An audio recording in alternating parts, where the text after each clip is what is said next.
You're listening to the barkeep, the smartest man in the room, and my hubby, Draft Dr. Phil. This clip is recommended for mature audiences only.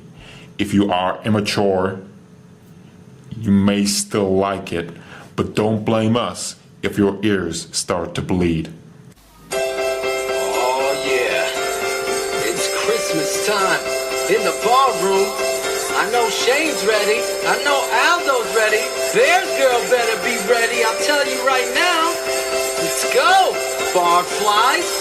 There's ballroom, watch out, the barflies will cry. Black Monday has come, Pace that Fox is the guy. Halas Hall is gonna fall down, oh yeah.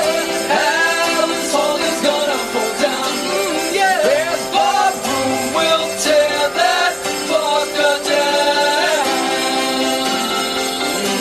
There's ballroom, watch out, the barflies will cry. Black Monday has come, Pace that Fox is the guy. Halas Hall is gonna burn down, oh yeah. Halas Hall is gonna burn down. There's ballroom, we'll tear that fucker down. Halas Hall Pace when he's sleeping. Shane will keep Guinea up and awake. Phil will take Ted, fill the fires, button down. You better Firefox for goodness sake. Oh, you better Firefox for goodness sake. Oh, you better watch out, the barflies will cry. Black Monday has come, Pace Fox is the guy. Yeah, yeah. Halas Hall is gonna fall down. Oh yeah. Halas Hall is gonna fall down. There's ballroom, we'll tear that fucker down. There's ballroom. Halas Hall is gonna fall down. Oh yeah. Halas Hall is gonna fall down.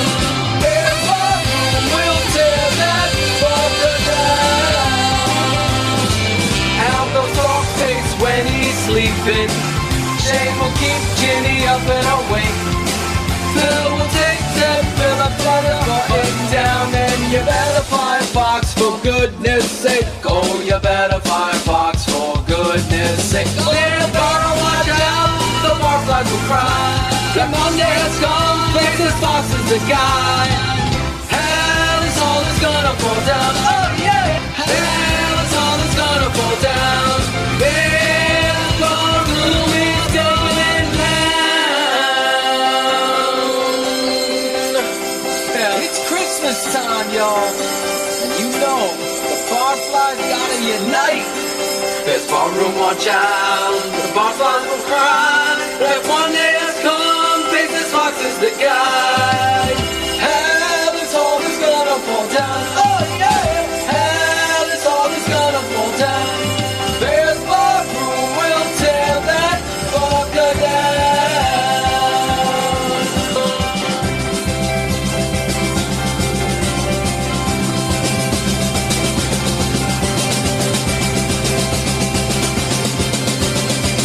Halas Hall is gonna fall down, oh yeah. Halas Hall is gonna fall down, oh yeah. Halas Hall is gonna fall down. There's ballroom, we'll tear that fucker down. Yeah, yeah, yeah, yeah, yeah. Merry Christmas from the boys at the Bears Radio Network. If you had told me before the game that we're going to have no turnovers, the quarterback was going to have a 117 rating, only throw 3 incompletions, feel we'd be 50% on third down and 100% in the red area, I'd tell you that we're going to probably play well, score some points, and beat an underrated football team. But obviously the game didn't go the way we wanted. We're excited to move on, learn from it, and get started on this week.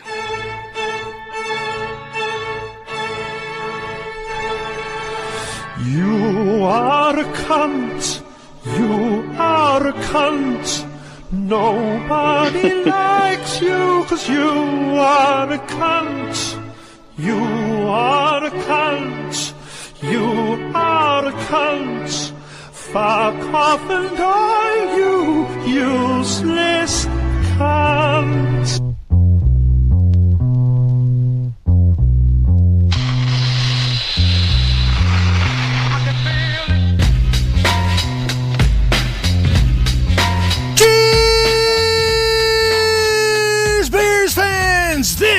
is Beers 100 Proof. I am Aldo Gandia, and you just heard Dowell Loggains, that useless cunt. Boy, I hate to say that word, but I had to. I just had to. That useless C-O-N-T who calls the offensive plays for the Chicago Bears, making yet another excuse. I am Aldo Gandia, and with me, of course, are the stars of this nightclub act, Draft Dr. Phil Toshin, and Shane, the smartest man in the barroom, Marsaw. Fellas, how are you doing? Are you ready to have one of the greatest shows of all time? Oh, yeah, Aldo. Absolutely, Aldo. How could you not be fired up? We got so much going on. I'm sorry, real quickly. I got a letter from Brett Malley, who writes the frustrating moments in Bears history, and he says, man, it's getting harder and harder and harder to watch Bears games, but thankfully you guys are making it entertaining, at least to get through the season. So we've got to keep this up just for morale for Bears fans. Oh, I guess I listening to your open there, Aldo. I have to laugh when Dowell gets up there and he goes, one of the things that he points out as a positive is, we're 100%. We're perfect in the red zone. He scored 14 points, and one of them was off a punt return touchdown. So great fucking job, Dowell. We scored one time in the red zone, you fucking nitwit. Jesus Christ. The other thing that you want to point out is the real undertone where he says, against an underrated talent, whatever the heck, football team. They won one game. Yeah, exactly. Come on. I mean, when you listen back to the tone, as Shane is saying, Dowell is making up excuses like a guy caught red-handed. So I just don't. It's called dead man walking. Oh, without a doubt. That is for sure. I don't understand how anybody could even defend Fox and his gangly crew of cast of characters. I just don't get it, but we'll get into that because there's still people saying that he's doing a good job with what he has excuse. Dan Pompei. Yeah, what was that today? Today being Wednesday, Dan Pompei was on some radio station and saying that this coaching staff is a good coaching staff? Yeah, he was on the Score radio early.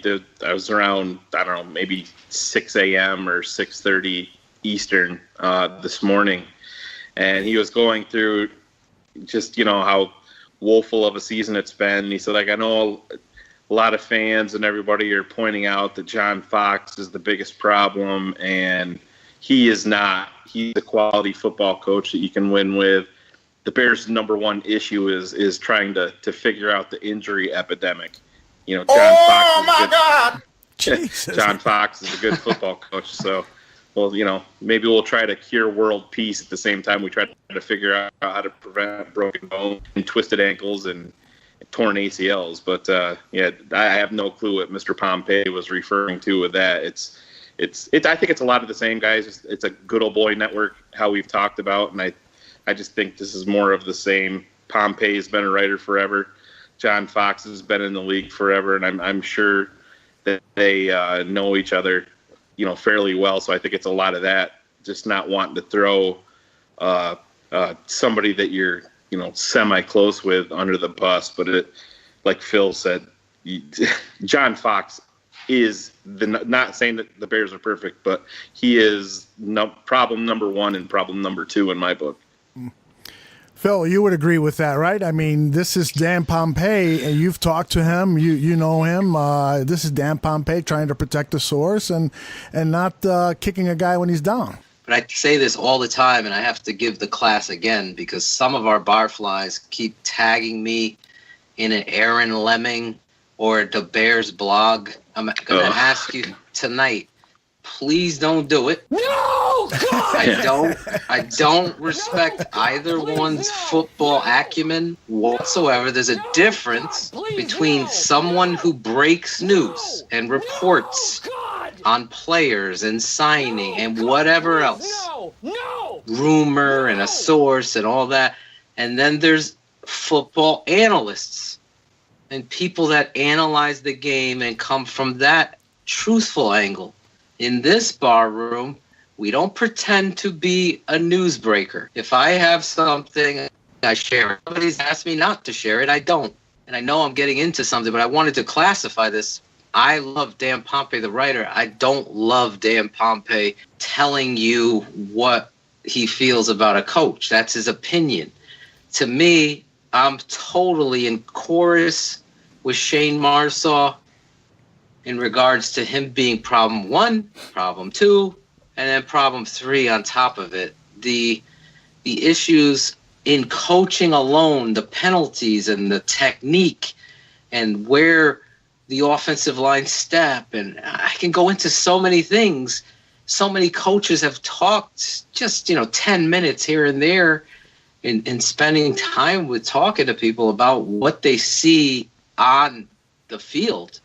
And everybody's in chorus that it's sloppiness, laziness. It's a guy collecting it to get it's whatever there is behind the scenes coming to the top. So yeah, Dan Pompei, totally think his opinion is based 100% on his relationship with Fox and his compassion for her. So I don't like that. I wish Dan didn't do that because I don't know what he's seeing. Just like I said in this show, I'm always going to be 100% truthful. I don't agree whatsoever with Pompei. It's a travesty that we can't just come out and say, like Greg Gabriel is the only guy I think right now just spitting the truth in that media market. Maybe Olin Kreutz a little bit, I don't know. But this Chicago media, Aldo, is just horrific when it comes to taking the temperature of what's on the football field. Not any made-up rumor or bullshit. It's just straight up. There's a serious coaching issue. Ooh, you suck. And we can get into Ryan Pace and all that too. But on the game day, when it matters most, there's continuous errors. That's right. And if you could think we're going to win despite the coach with the talent we have, Oh, hell no! it's not going to happen. Because there are teams historically that have won because they're superior in talent. But, that those teams are harder and harder to find because of the level of talent and how equal it is across the board. So then the real measure of who you are and how you play is on the coaching staff and your preparedness. That's right. I know a lot of Tom Brady stuff, and it's true, but when you watch tape of the New England Patriots and how they fire off the football and how they run their routes and how they call plays and how they play defense, technically sound. They could get rid of their best player and get another pass rusher in here, and because they're coached up, and a coach's job is to be a teacher, and that is not happening. There's no getting back to the basics. There's just continuous problems. When you come off a bye week and you play as poorly as you played against the Green Bay Packers, there is no coaching going on. There is no technique being taught. There's no accountability being held. It's just a simple elimination process, and it's completely based on stupidity. That's right. Yeah, and I'll say this about Pompei, who is a Pro Football Hall of Fame writer, and deservedly so. You guys mentioned it earlier. There's some loyalty there, perhaps, and that's his opinion.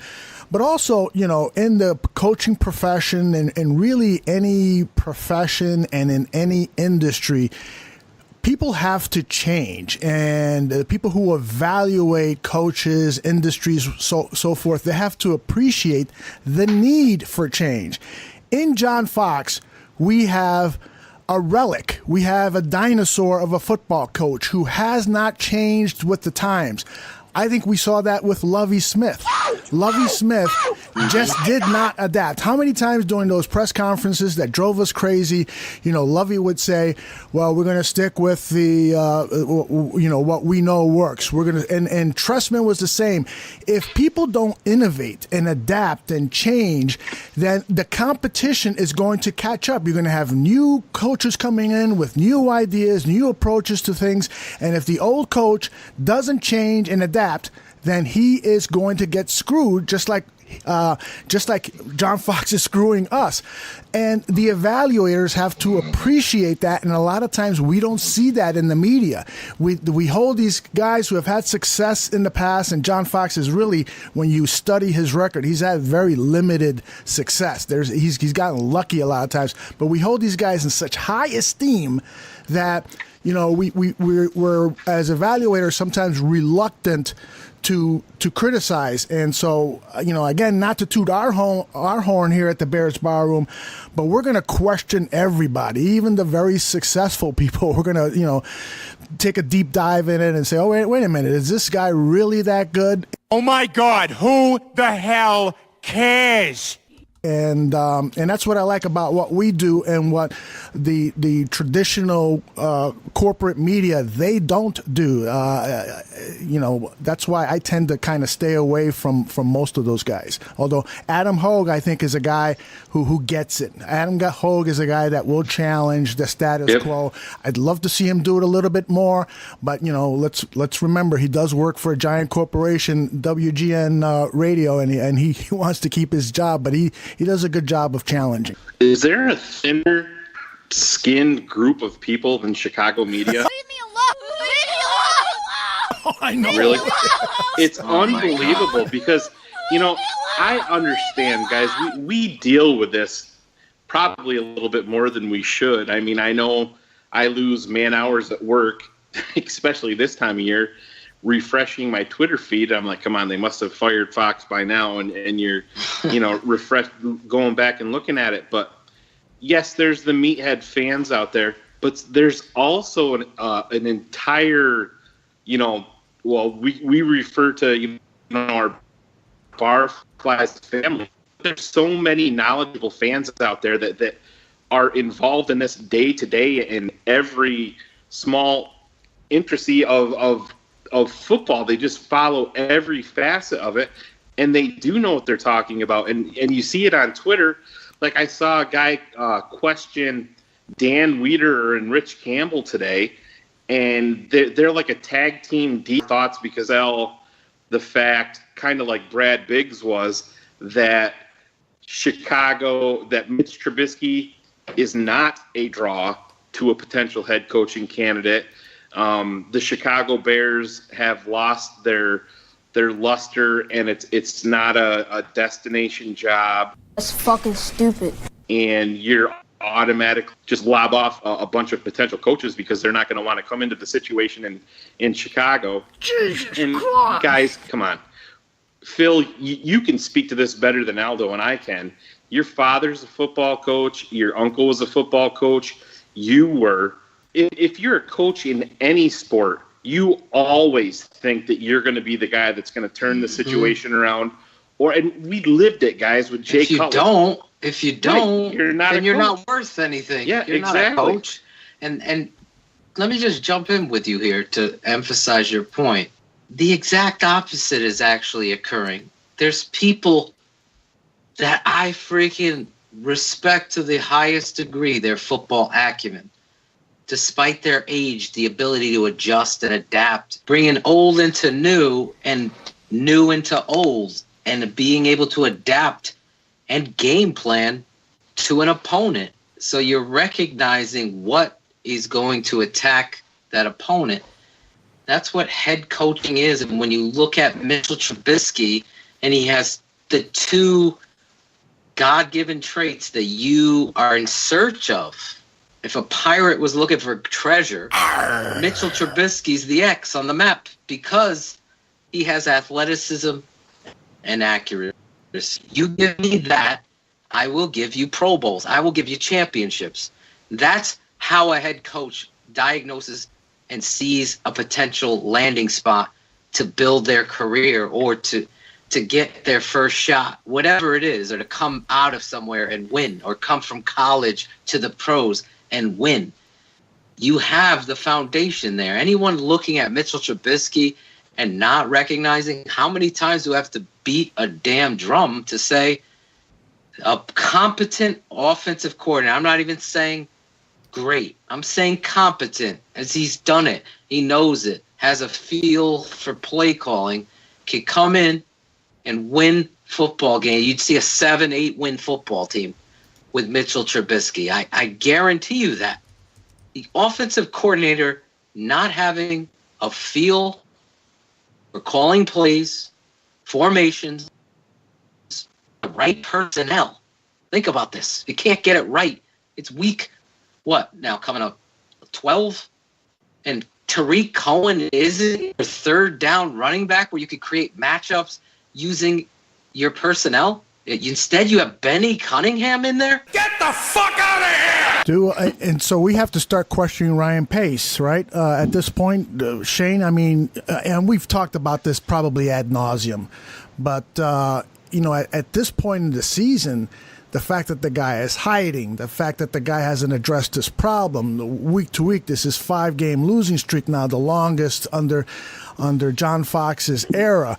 The fact that he is now the losingest coach in Chicago Bears history. The fact that Mark Trestman has a better one-loss percentage than John Fox. I mean, at this point, we've got to start pointing the finger at Ryan Pace, and maybe we need to start hashtagging fire Ryan Pace so that he does something, because this is really, really getting out of hand. Yeah, I agree. And Aldo, you and I talked a little bit there about Ryan Pace, back and forth with some DMs, and I've been a bigger Ryan Pace apologist than most, but over the past couple of weeks, just some of the roster moves that he's made have really made me question really what what his motives are with a 3-win ball club. You bring in a guy like Lamar Houston, another guy like Chris Brzezinski. Neither one of these guys were good enough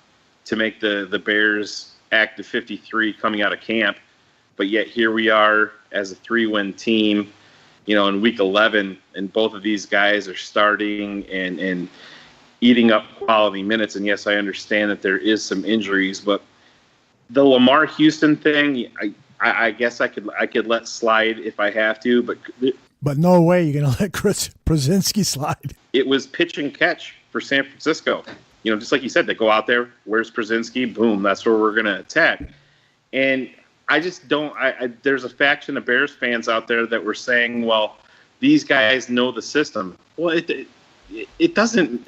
You're talking about defensive players. Yes, there is a system, but with an outside linebacker and a safety, it's not like you're bringing a quarterback in, for 2 or 3 days and telling him that he's got to learn the offense and you're throwing him out there to play. It's just. That part of it really, really irritates me with Pace. And although you brought it up also with him being so quiet and distant and almost sitting back in the shadows. Come out wherever you are. When things are falling apart at the rate which they are, he's the guy that fans are going to be looking to and saying, all right, this is, we know that you guys aren't happy. And we've said to trust the process, but you just want to hear him say something. It makes me question Ryan Pace overall, and we do hope that he's got a plan. And Shane, you shared with me a theory that perhaps, maybe, Ryan Pace has a plan. That all of this, that his inaction there's a reason behind it. Why don't you share that with people? Ryan Pace just seems like such a calculated guy, and yes, you can question draft picks and his free agent signings, but it does seem like he's very calculated when he sets out a plan, and I think we saw that with how everything unfolded really in November of 2016 when the rumor, anyway, was when he really focused on Mitch Trubisky as being his quarterback. And we all know the entire story, the cloak and dagger behind the scenes, going to the restaurant and really keeping everything under wraps while they were really honing in on Mitch Trubisky to make him, the guy in Chicago. And with Ryan Pace being so calculated, I really wonder if the same kind of secrecy and cloak and dagger work maybe isn't in play with the coaching situation where Ryan Pace has really locked in what he wants to do and knows exactly where he wants to go. Do you think it's plausible that Ryan Pace could look at the situation that they're in with the coaching staff and not want to relieve John Fox of his duties to potentially put him out there to muddy up the waters with other potential coaches kind of behind the scenes, since he wouldn't be involved with the Bears anymore, just to try to, keep him on staff here and just take the bullets, as they come these last handful of games, and kind of, like we said with Mitch Trubisky, he's did all that cloak and dagger work and kept everything hush hush. And, there was the rumor out there that Fox didn't really know that Pace was going to take Trubisky until the 90 minutes before the draft, because Pace didn't want Fox to go, to give up any information to Jay Glazer, and that may have, offended John Fox. So this could be Fox's chance to maybe sabotage any coaching situation for the Bears moving forward by putting out some, dirty laundry out there about the Bears organization and Ryan Pace. Is that something that you think that could be at play here? Is that even a viable possibility? After hearing your thought on it, there is some validity to that. People talk and you don't burn bridges and all of that. But in football, there is a professional understanding. If you're not doing your job, or there needs to be a coaching change,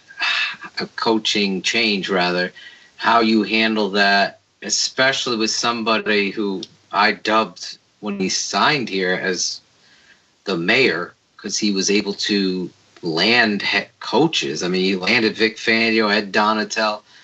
People were very happy with that. We all thought it was going to go in a different way. So Fox does have a lot of relationships that are in the NFL. It's not out of the question, I'll tell you that. But to be perfectly honest, when a coaching change needs to be made, I think everybody in the coaching sphere will understand. And after the Green Bay game, it should have happened. It's what I said. It's like a seesaw. We don't know. And that's really where the media needs to help us get that answer from Ryan Pace, and not some softball pitch with Jeff Joniak that's being ridiculous, because that's what it is. It's ridiculous to the fans that you're giving little softball questions about, Ryan, I mean, you got to understand the injuries, they've added up, haven't they? Yeah, well, they did, yeah. And Ryan, the kicker situation, I mean, it was time for a change, right? Well, yeah, we had to come on. Everybody and their brother know. Matt Miller knows. Boom. So let's ask some hard questions. Let me butt in here and say that if I was Jeff Joniak, and because the guy has to have a conscience, right? He knows that he's selling out, and he knows that he's not asking the tough questions, and that this is going to be his epitaph on his gravestone. Rest in peace, Jeff Joniak. You motherfucker. You did not ask the tough questions. The way I would do it is, I would say, okay, Ryan, listen, I've got a couple of questions here from our fans. This one is from Chris at Bears Fan for Life 77. He asks, when or will Fox remove his head from his ass? Can you answer that question for the fans, Ryan? And then follow that up with, hey, this is another question from Chris. Will Dowell Loggains knock the sand out of his vagina and turn his offense loose? So can you answer those questions for us, Ryan? And the other thought that I had is that, to the theory that Shane has put forth, I think that there's some credence to that. I tend to think more that this is, as Phil is saying, is that this is a dinosaur organization, and that they are afraid to make moves because the people at top, the McCaskey family, they just don't want to make a move. And so I got a feeling that Ryan Pace has gone to George McCaskey and said, I think we should make a move. We should get a head start on finding a head coach. Let me fire him this week. And then George goes in to Virginia's bedroom and to ask her, hey, is it all right if Ryan fires John? and he says, Virginia, mom, can I wake you up, mom? Mom. Shane is keep getting up and awake. Yeah. She's got a very manly snore for just a little 93-year-old woman. I mean, she owns this team. Isn't that the crazy thing? Like, she owns this team. Yeah. Yeah.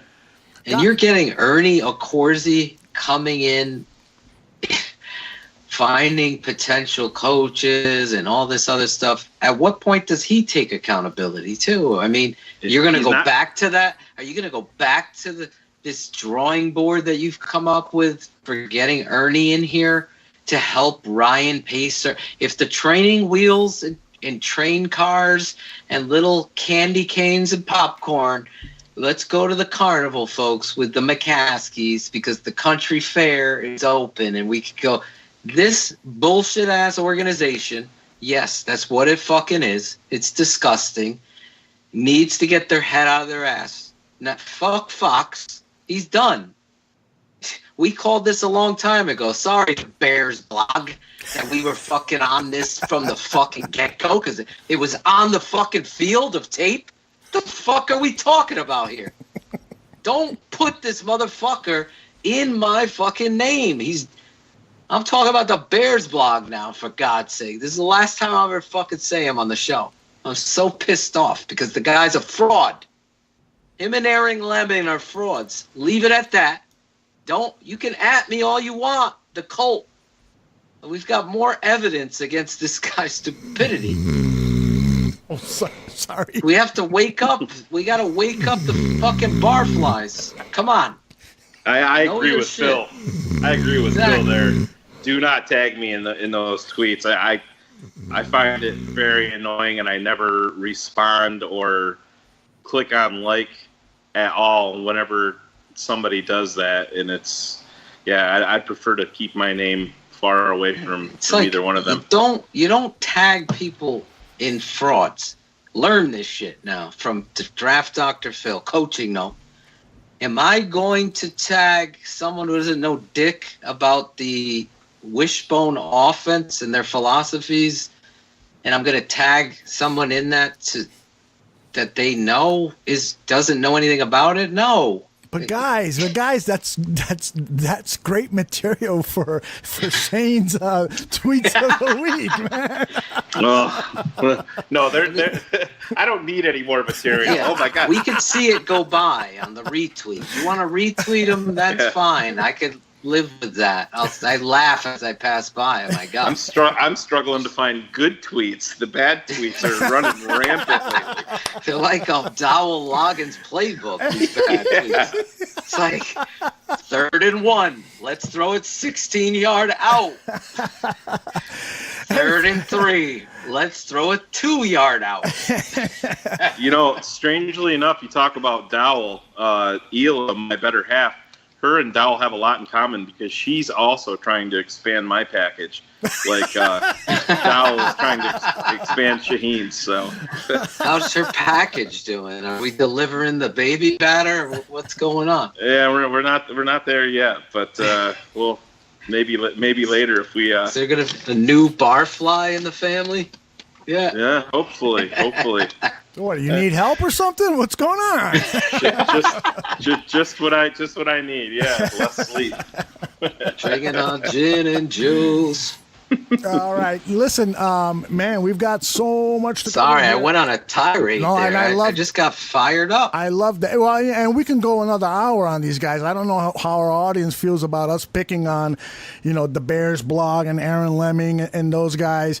But, hey, the fact of the matter is that, some of these guys have developed a reputation and they're, for lack of a better word, they're frauds.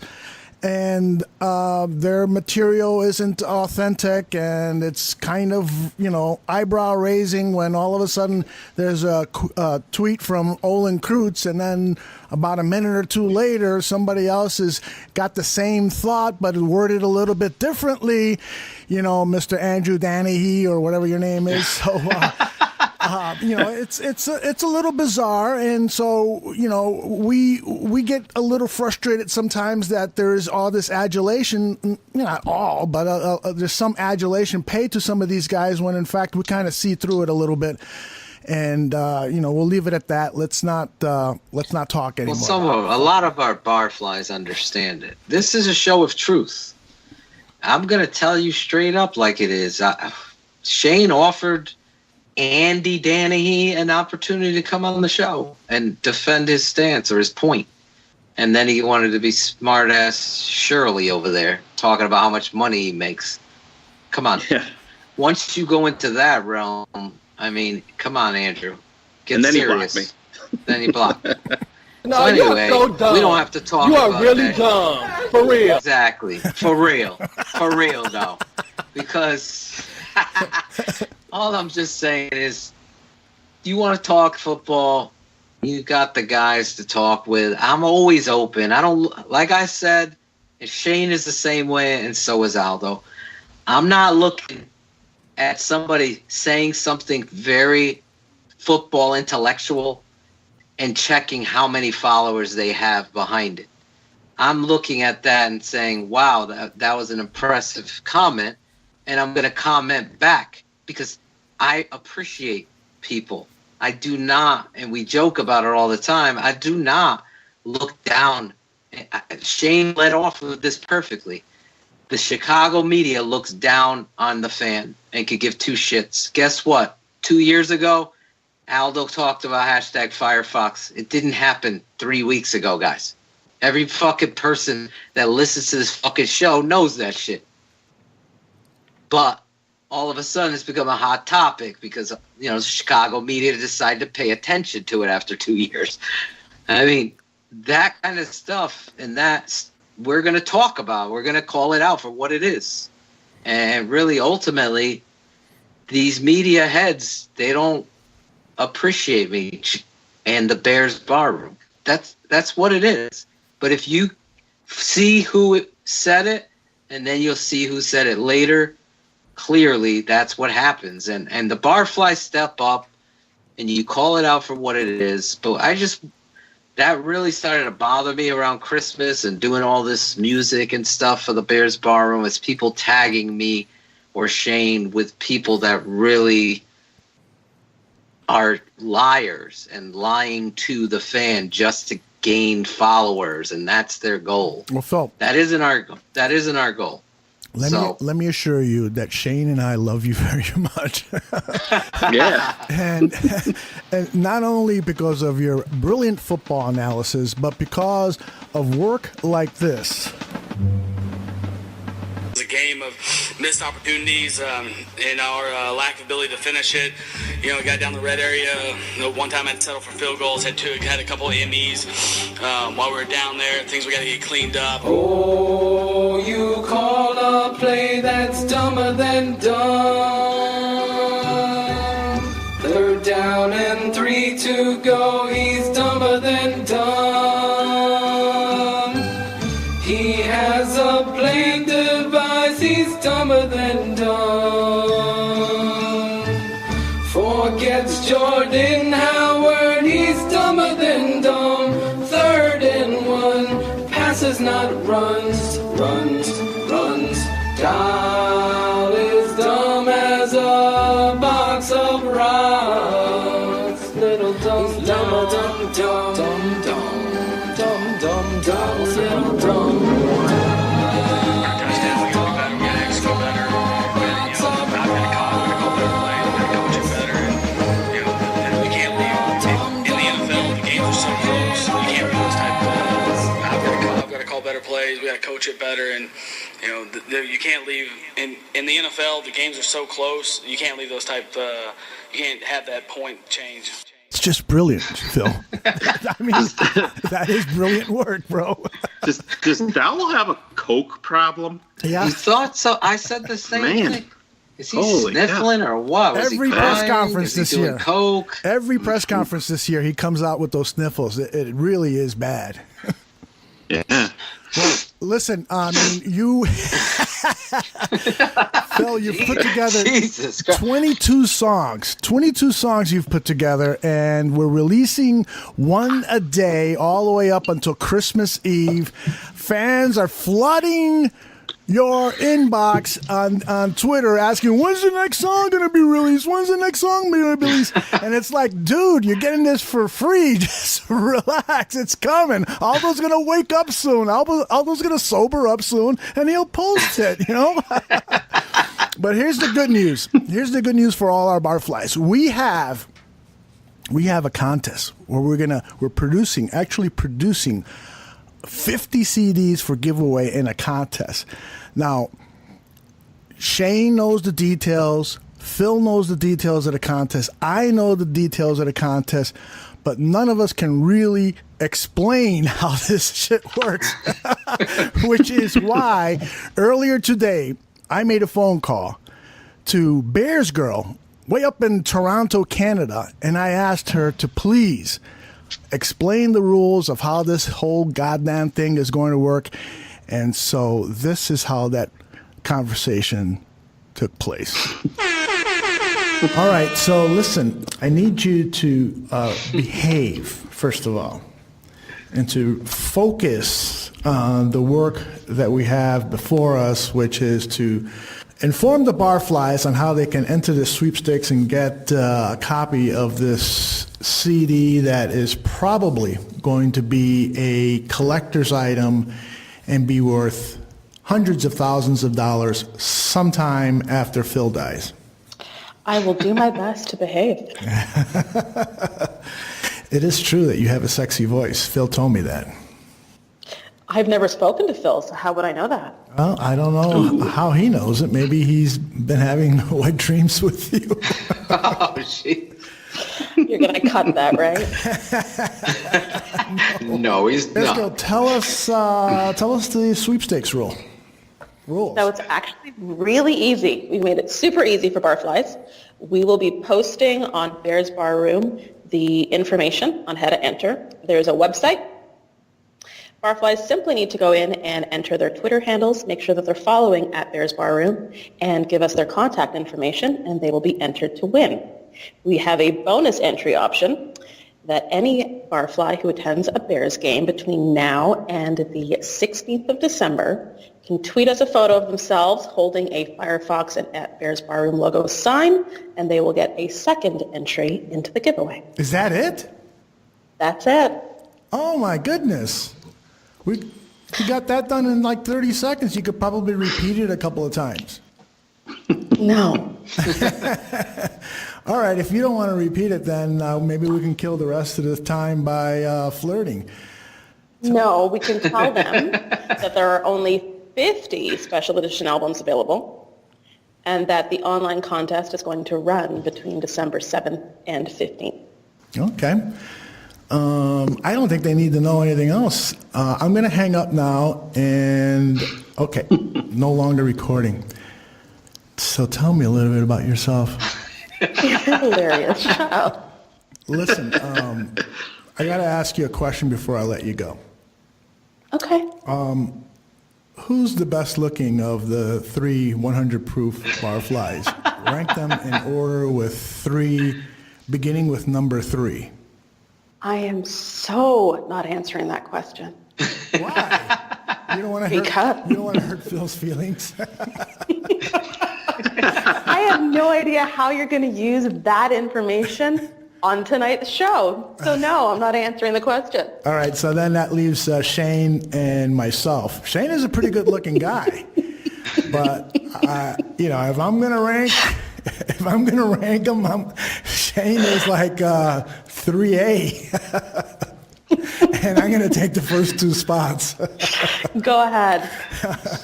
Is that all right? Do you approve of that? I am not confirming or denying. I am going to take the third. BearsGrl, I wanted to thank you on behalf of all of the folks over at Bears Barroom. The work that you've been doing is tremendous. I mean, the artwork, the setting up the sweepstakes, all of the behind-the-scenes work, getting us organized, slapping our wrists when we leave stupid messages to people, all sorts of great stuff. You really helped the organization tremendously, and I am indebted to you forever. So just all you got to do is give me a call. Thank you, and no. No, I don't want your number, no. I don't want to give you mine. Package expanded. I got a boner. Well, thank you again, BearsGrl, for everything that you do. And I think that was pretty clear how this contest is going to work. You're going to see information on our Facebook page, at Bears Barroom, our Twitter handle, with the rules. And these 50 CDs are really going to be quite special. The labeling is going to be cool on the CD. The songs, I've listened to most of the songs, and they just get better and better every time I listen to one. It's like, this one's better than the one yesterday. So it's pretty incredible stuff. Phil, you really should be proud of yourself, the work that you've put into this. First of all, so many hours of dedication, but I know you've had a lot of fun, and it's been kind of a family enterprise for you. So again, congratulations on this, and I hope that you're going to be proud when you get your 25 CDs that people are going to be offering you hundreds of dollars for. Yeah, it has been a passion project, we'll call it, for me, and therapeutic, because I honestly think I'd be in a different place this season had it not been for obviously this show and doing the music in regards to how the holiday season is and how much this team means to us and myself and my family, as well as you and Shane. We devote a lot of passion, man hours into analyzing and being truthful, and to have this passion project to really creatively write songs and put them into the Bears Barroom vernacular, so to speak. It has been a blast and fun to use, the term that my doctor was talking about. It's just, you get to a very spiritual place, and I believe in that. And your passion could rise to the occasion of any hurdle or any obstacle you have or face. And for me, this was a little bit of a challenge, and one with which, I'm proud of. I really am. And I want to thank Shane, Aldo, Nick, and BearsGrl. Just echoing you real quick, Aldo has been a guiding force of organizational fortitude in the background of getting these songs, obviously the calendar and putting it together, and the promo with you two is tremendous, and it's fun because we're family, but our families are all over the place. So what better way to celebrate another lost season than to get a right. Bears Barroom original album and CD with influences for the show that you love and support, and the boys here, because the best is yet to come on the songs. I believe it just, I just think it's funny, it's fun, and you guys have been tremendous, again, helping write some lyrics even when I was in a jam, and we're going to continue to bring our creativity together. I'm excited about this process. I've gotten a lot of people, as Aldo said, DMing and really interested and being complimentary to the work and understanding this is an entertainment. We say it a lot, but this is something that we've done originally, And I'm proud of that, Aldo. So I really respect. I really wanna- respect you too. Thank you. But what I want to know is about this doctor and this doctor that's made this Dr. Feelgood, I'm sure. And how often does this doctor shoot you up with THC to get you so mellow and creative? Smoke weed every day.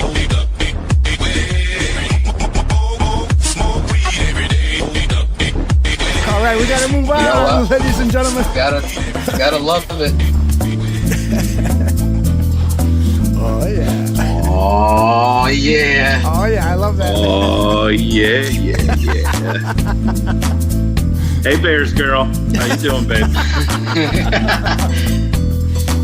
When it comes to finding tweets, he's our master and main cog.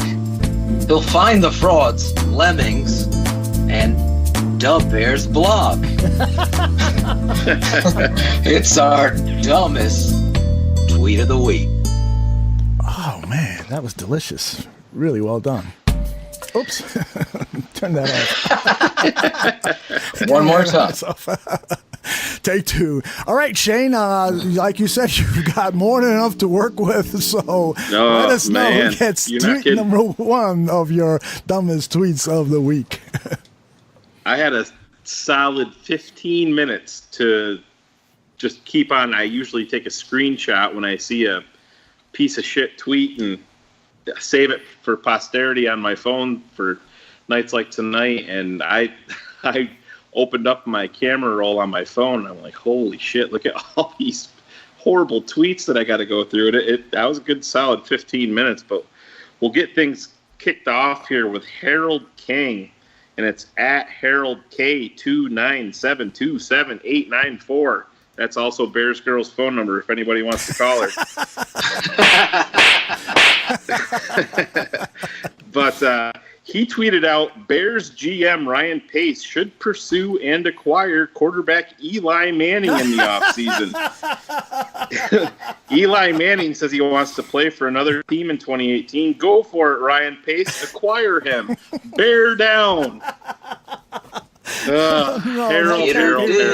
That can't be real. That cannot be real. I'll send you the screenshot. It's very real. Oh, my God. You know, about half an hour ago before we ran into our technical difficulties, we were talking about how there's a percentage of Bears fans out there on Twitter that we all interact with that are extremely smart and really know what they're talking about. Well, Harold hasn't made that leap yet. One giant leap for mankind. Yeah. Anybody writing Mitch Trubisky off at this point is, I mean, guys, I really don't know how else to explain it. And if you're stupid enough to want to start over with giving up draft pick compensation to bring in Eli Manning to push Mitch Trubisky to the bench, just I would say really probably, Harold, your best bet is go ahead and delete Twitter maybe and take up golf or something. I'm not sure. But you are definitely one of my worst tweets of the week. So Harold King, there you go. Kill yourself. The fuck? Please kill yourself. We hate you, Harold. We don't know you. Boy, you are stupid. All right. You stupid. That was phenomenal. Phenomenal, man. I think you actually have a fun job. I mean, don't we all go day to day? Everybody that's listening to this show goes day to day and says to themselves, man, I think that person who was just taking care of my order is the dumbest person in the world. And then we leave the restaurant and there's the guy, the valet guy. No, this guy is the dumbest guy in the world. And then you get into your car and somebody cuts you off in traffic and you go, no, you're the dumbest motherfucker in the world. I mean, oh my God. I heard Tariq Cohen dealt with that after the game the other day. He saw a couple crazy Puerto Ricans cornering him in a parking lot. He's like, these are the two dumbest motherfuckers. Yeah, you're absolutely right. Now, the more and more I think back to what I did to cut him off in the parking lot and not let him move, I thought that was a pretty stupid move on my part. All right, we've That's got. what? I'm sorry, we've got Alec Lifschultz waiting for us, so I want to move this along. Yep. Aldo. Oh, yeah. Oh, yeah. He'll pet you, your little precious, like Bilbo Baggins. He'd call a better play than little Dowell Loggains. What? What was that? Didn't even It's rhyme. the dumbest tweet of the week. I didn't want to say Laggins. Cut him off, bartender. Cut him off. I think Phil just won dumbest intro of the week. Good job, Phil. Bilbo So- Baggins, Dowell Laggins. How about that? Let's go Better. back. Do it again. Hold on. Take two. Oh, yeah. Oh, yeah.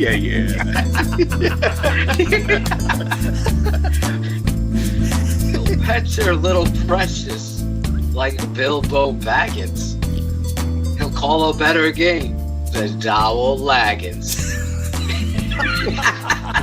It's the second and most dumb tweet of the week. Jesus, I think that was worse than the first time. I agree. All right, Shane, who you got? Number two. We'll hop right in here. This is an old friend of the show. No, not Matt Miller. I know everybody hears me say that, and they expect that it's going to be him. But this is going to be our other Christmas caroler, Mr. Man Bun himself, Robert Zaglinski. Kill yourself. The fuck? Please kill yourself. At Robert Zaglinski. Robert's Yes. back. Guess who's back? Yep, back Robert's again. back. Guess who's back? Robert's back. Robert tweeted out his thoughts on the upcoming Bears versus Cincinnati Bengals game, and he stated that Carl Lawson, Carlos Dunlap, and Geno Atkins scare me more than the Eagles eating Trubisky. So I still stand by shutting down every relevant Bear for these pointless last 4 games, folks. Just survive, please. So in Robert's world, sports world, that he's on TV and gets paid for, and as a journalist thinks that it's relevant that we should bench Mitch Trubisky and Jordan Howard and Tariq Cohen and Eddie Goldman and wrap them up. Bubble wrap them up, just like the kid on Little Giants. Exactly, Phil. Great point. And just, sit down for the last 4 games because we're scared of injury. Well, that doesn't work that way, Robert. Maybe, I don't know, pop that rubber band off that man bun and relax a little bit. Enjoy the game. NFL football. Yeah, Robert will be selecting our next head coach, too. Yeah, exactly. Fantastic. I can't wait. But you can't treat the last 4 games of an NFL season like game 4 of the preseason. You hear all these guys, and we say it ourselves, that every down matters, and Phil has said, every inch matters. And when you have a young, inexperienced quarterback, it matters even more every snap. I mean, we see he's still struggling sometimes just catching the football off of a snap. So you can't, if you're planning just to keep a guy out like that to get injured, that's precisely when really, really bad things happen, and it's not a good look for the league. It's not a good look for your team. So Robert Zaglinski, maybe you and Harold can go hang out and decide your next brilliant tweets, but you are the worst tweet of the week.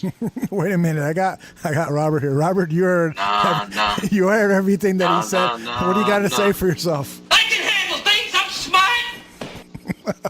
All right, Robert. Hey, go to hell. Nah. Robert's a good guy. He, somebody that we know has met him and said, "Hey, he's not really as stupid as he looks or sounds." But we think that Robert has potential. Let's put it that way.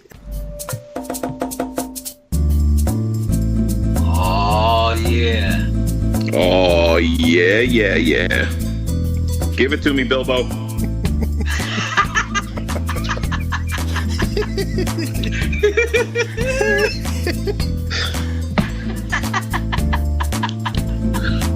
That's a perfect intro. Keep it right there, Phil. Thank you.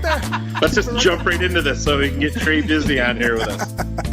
Oh my God. The best tweet of the week. We're gonna go to a tweeter that won the worst tweet of the week last year is getting the best tweet of the week.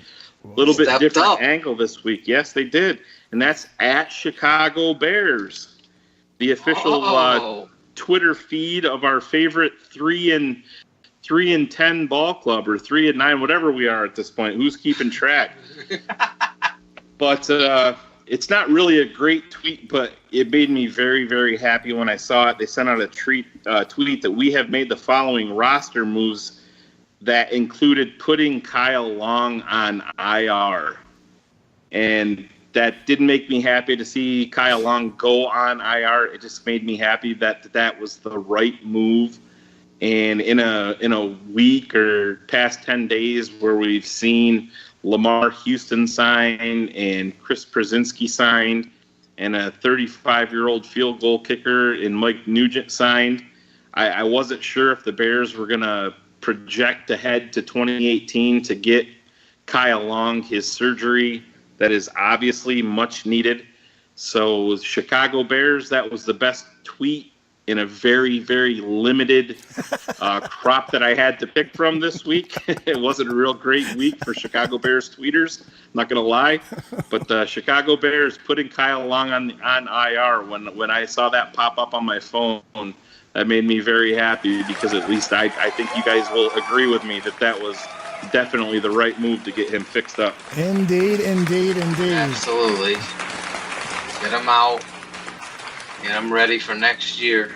Man, and he really needs to come back strong next year, because if he doesn't have a strong season next season, then we are starting to scratch our heads about a 30-year-old lineman who is, after his rookie season has just not. He won 2 straight Pro Bowls in his first 2 seasons, but that second season, a lot of people were saying, maybe Howie's son got a little preferential treatment, and the league is trying to build some stars here. So, and we all know, we look at the tape, and Phil has gone over it over and over again. This guy is incredibly athletic. He's got talent like very few linemen ever do. It's just now about staying healthy and applying your focus and really excelling at what you can do. All right. So having said that, we have to bring our man in here. Oh, yeah. Man. Oh, yeah. Now, he picked out his theme song. So is it going to be death metal? No, it's sorry, Chris Armstrong. No. I think it's fruit salad by the Wiggles, Phil. Oh, yeah. Kate and Devon's, that was their first favorite hit. All right, now they're singing Fire John Fox. See if this works here. I'm gonna play this. Ladies and gentlemen, we are seeing if it works here. What's up, fellas? There he is. Oh, he comes in hard like an erection, battling something with protection. Hey, Alec, this is your theme song, brother. Nice. Oh, yeah. Oh, yeah. Shit. That's right. Tell us why you picked this, Alec. Because it's smooth, man. It's smooth, I but like it transitions. smooth flow. Tell us. It transitions into some gangster shit like me. That's why I like it. I love it. There you go. Well, listen, we hope that you are ready to pick up a chair and throw it through the windows of Halas Hall. And, Hey, you know what, raise some guys? holy hell. I'm full of steak and whiskey right now. I went to my union meeting. It was a Christmas party, so I'm ready to go and do it. Nice. Guys coming out of the union party. I mean, we got a guy. I mean, he's ready. All right, we got 2 union guys in the house, 1 former union guy, that's me, and Phil, what are you, a scab or something? I am a union guy as well. Oh, look at my that. My union, unfortunately, is not that strong. Uh-huh. Well, they need to step up. They need Trey Bizzy. Hey, you know what, man? Yeah, I'm always happy to, lend my services out. Just let me know. Trey Bizzy coming into the Bears 100 proof show, Aldo. I'm fired up. We got him. He's one of our favorite guys out there. He called out the Bears blog just like everybody else and said that those guys are pissed off from a lack of pussy. That might get the tweet of the year. Hey, you know what though, man? Like, for them that he came inside my mentions, man, I guess, I don't know, I'm sure if he was trying to be sarcastic or not, but I took it as him trying to be disrespectful because of his tone. So I let him know, like, hey, man, you need to go get you some pussy and relax, bro. Pussy, pussy, pussy, can't you see? It's not that serious. It's not that serious, bro. This is what we bring on 100 proof. The truth. There is no doubt. Bringing truths. There is no doubt that pussy is the greatest tonic of them all. I mean, when I don't have Maker's Mark, I am going over to the bedroom and shaking somebody and say, hey. You got to keep that heart count up, Aldo. Trey, when's the last time Dan Wiederer had some pussy? Hey, you know what, Phil? That's another guy, man. That motherfucker is uptight like a motherfucker. He probably been after 20 years. Him and his counterpart, Rich Campbell, they're both that way. That man Weeder dude, man, he ain't got no positivity in him at all. It's just straight negative. We should have a special segment every week. Alec comes on and just tells us who needs to get pussy. Who needs pussy? Hey, you know what, though? It's a long list of motherfuckers on there, though. So every week, you got to only bring one to this. Who needed most pussy this week? Man. Matt Miller needs some pussy. Matt Miller needs some pussy every day. Larry Mayer. Oh my God. That might be a lost cause there. Lunch with Larry, you need to go down to the strip club and get some lunch. The all-you-can-eat buffet. Oh man. God. Oh man. No chill. I feel like I'm at a strip bar with the Tupac music in the background, or all of us talking about pussy. There you go. We did the same that, man. We did the same thing with Chris last week.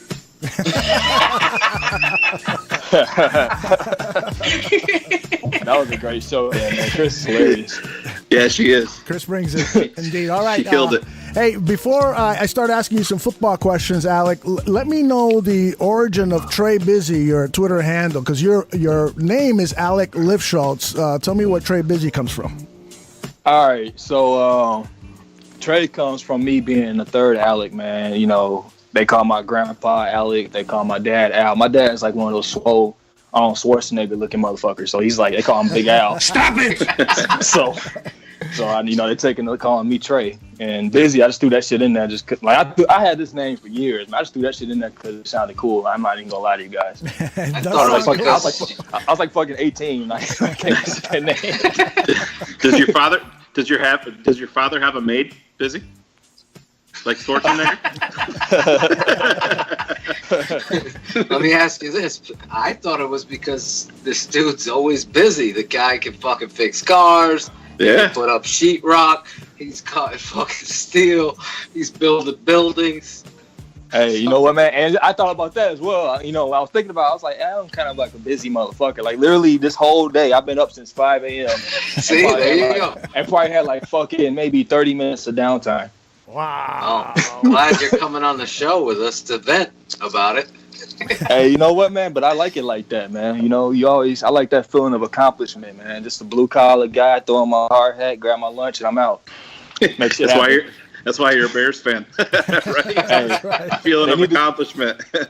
Man, you know what, man? Those pencil pushing motherfuckers in the office need to do something different, man, for real. Because watching the Bears lately, man. I'm like, what the fuck is he motherfucker? John Fox, man. You can't. You know what, Phil? It's not a song. It's an anthem. Because that motherfucker need to go. Yep. Yes. For real, man. Bringing the song in. How do you not love this guy? I mean, the passion. He writes for the barroom. Well, and he brings the passion. He does. He brings the truth. He calls out the frauds. He does things that Aldo won't let me do. No way I'm going to tell Alec no.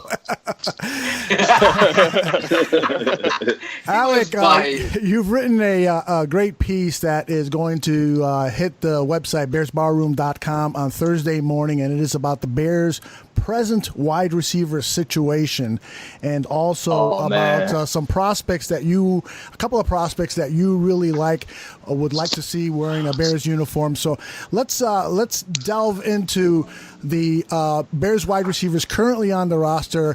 And, in particular, let's begin with Marcus Wheaton. You had some really strong thoughts about Wheaton, his capabilities as a wide receiver, and how he is presently being used, or should I say, not being used by the Bears coaching staff. Why don't you share your thoughts?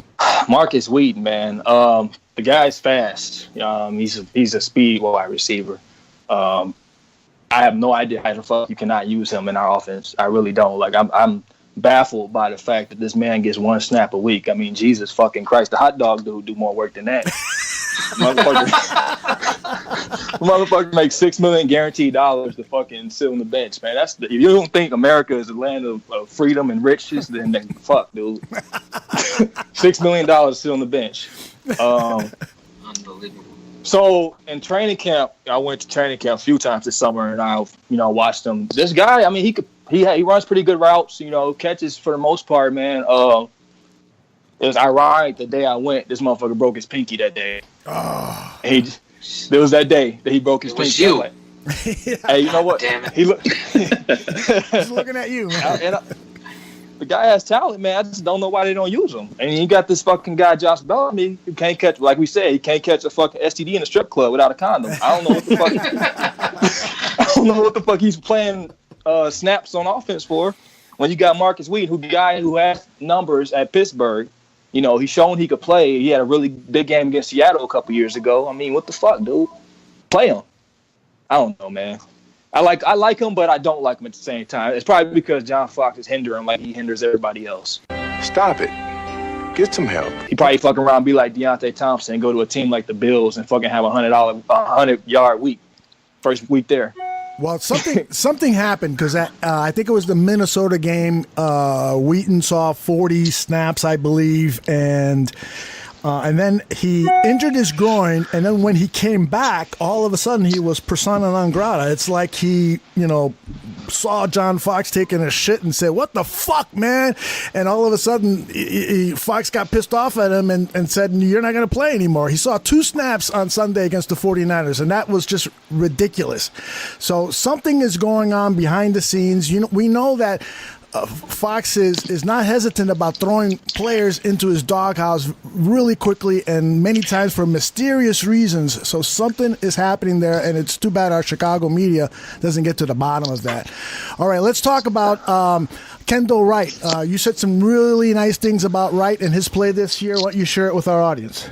All right, before we go on that, like you just said, he puts a lot of players in the doghouse. He got to have half the goddamn team in the doghouse. Yeah. I don't know, because Yeah. Tariq Cohen was out. Tariq Cohen was healthy, but he was getting limited snaps for a few weeks. I'm like, what the fuck are you doing, dude? You have like one of the most explosive players in the NFL on your roster, just sitting on the fucking bench, holding his helmet. I'm like, dude, like you got him, and then you got like Adam Shaheen, man.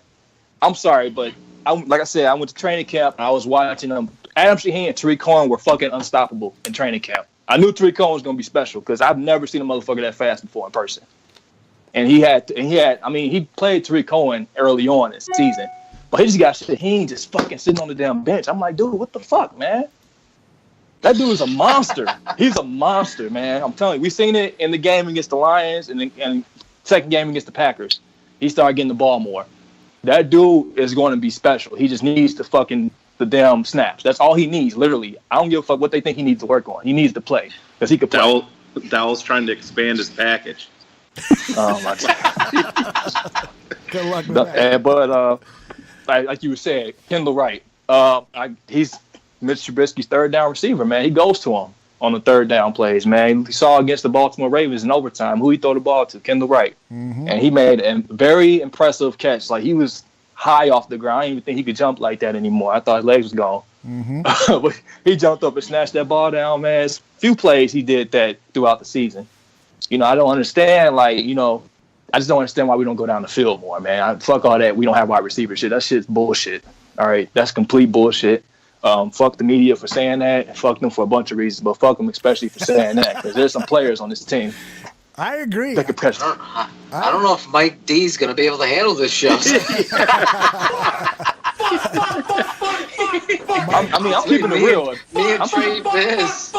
Tonight's been a fucking truthful show, I'll tell you that. How can you not think we have wide receivers?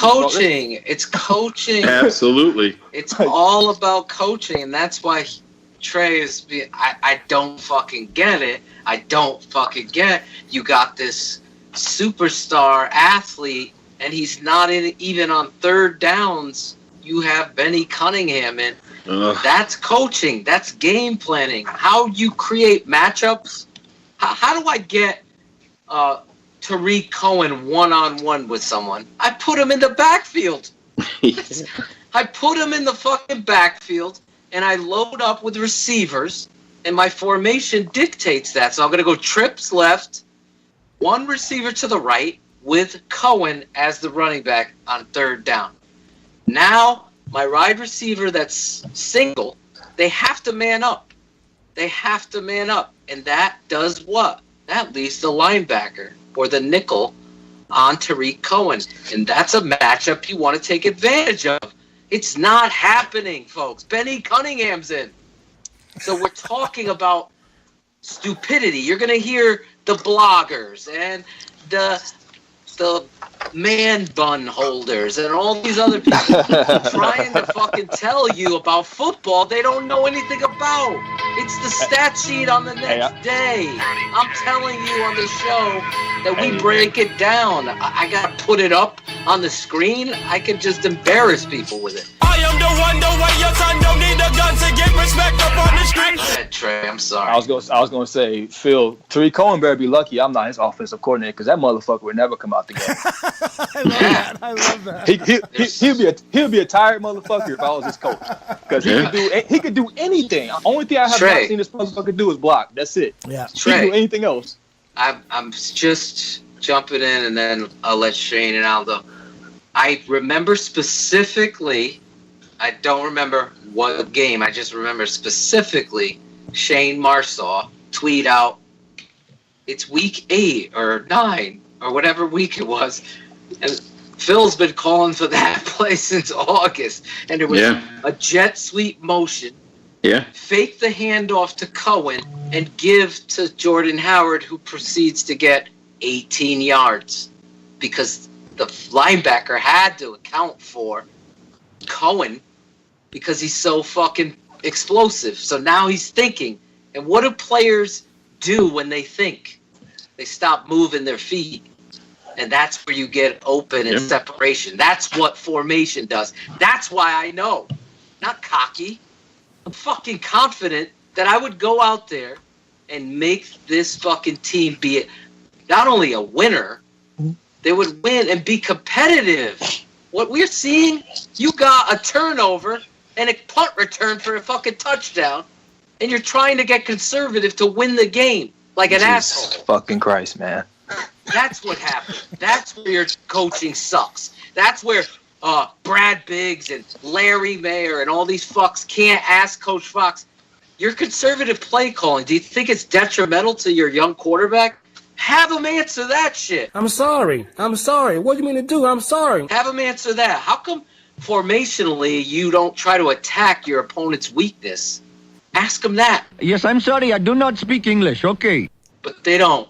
It's just a showcase of sheer and utter stupidity, no matter what Pompey or any old-timer or whoever's talking. I'm sorry, sweetie. The reason why I always praise our friend of the show, Greg, Gabriel is because he Hey. just fucking says it. That He dude just keeps says it real, bro. Yeah, he Yeah, that's he just keeps that's it a real. motherfucker that keeps it real. I would be shocked, he said, right, Trey, if there isn't a coaching change.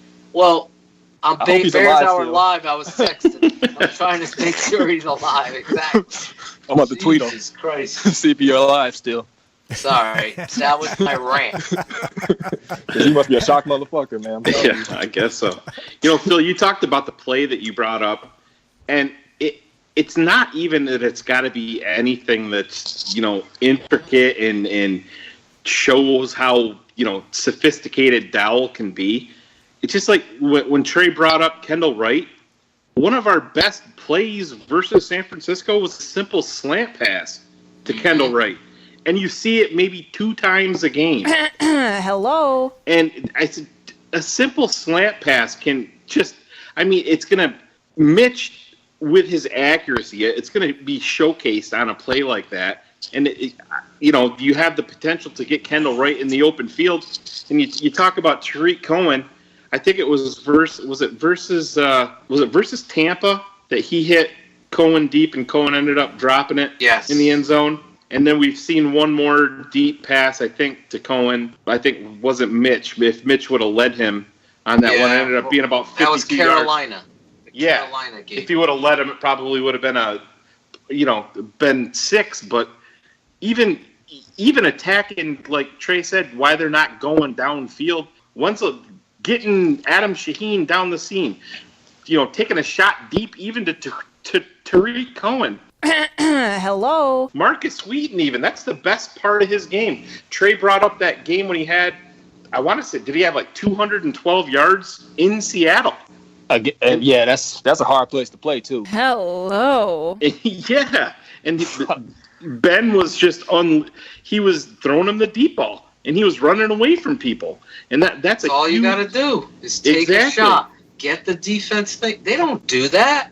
They don't measure that. Fucking Ditka did that shit. Oh, hello. That's how easy the philosophy is. Aldo talking about going back to the...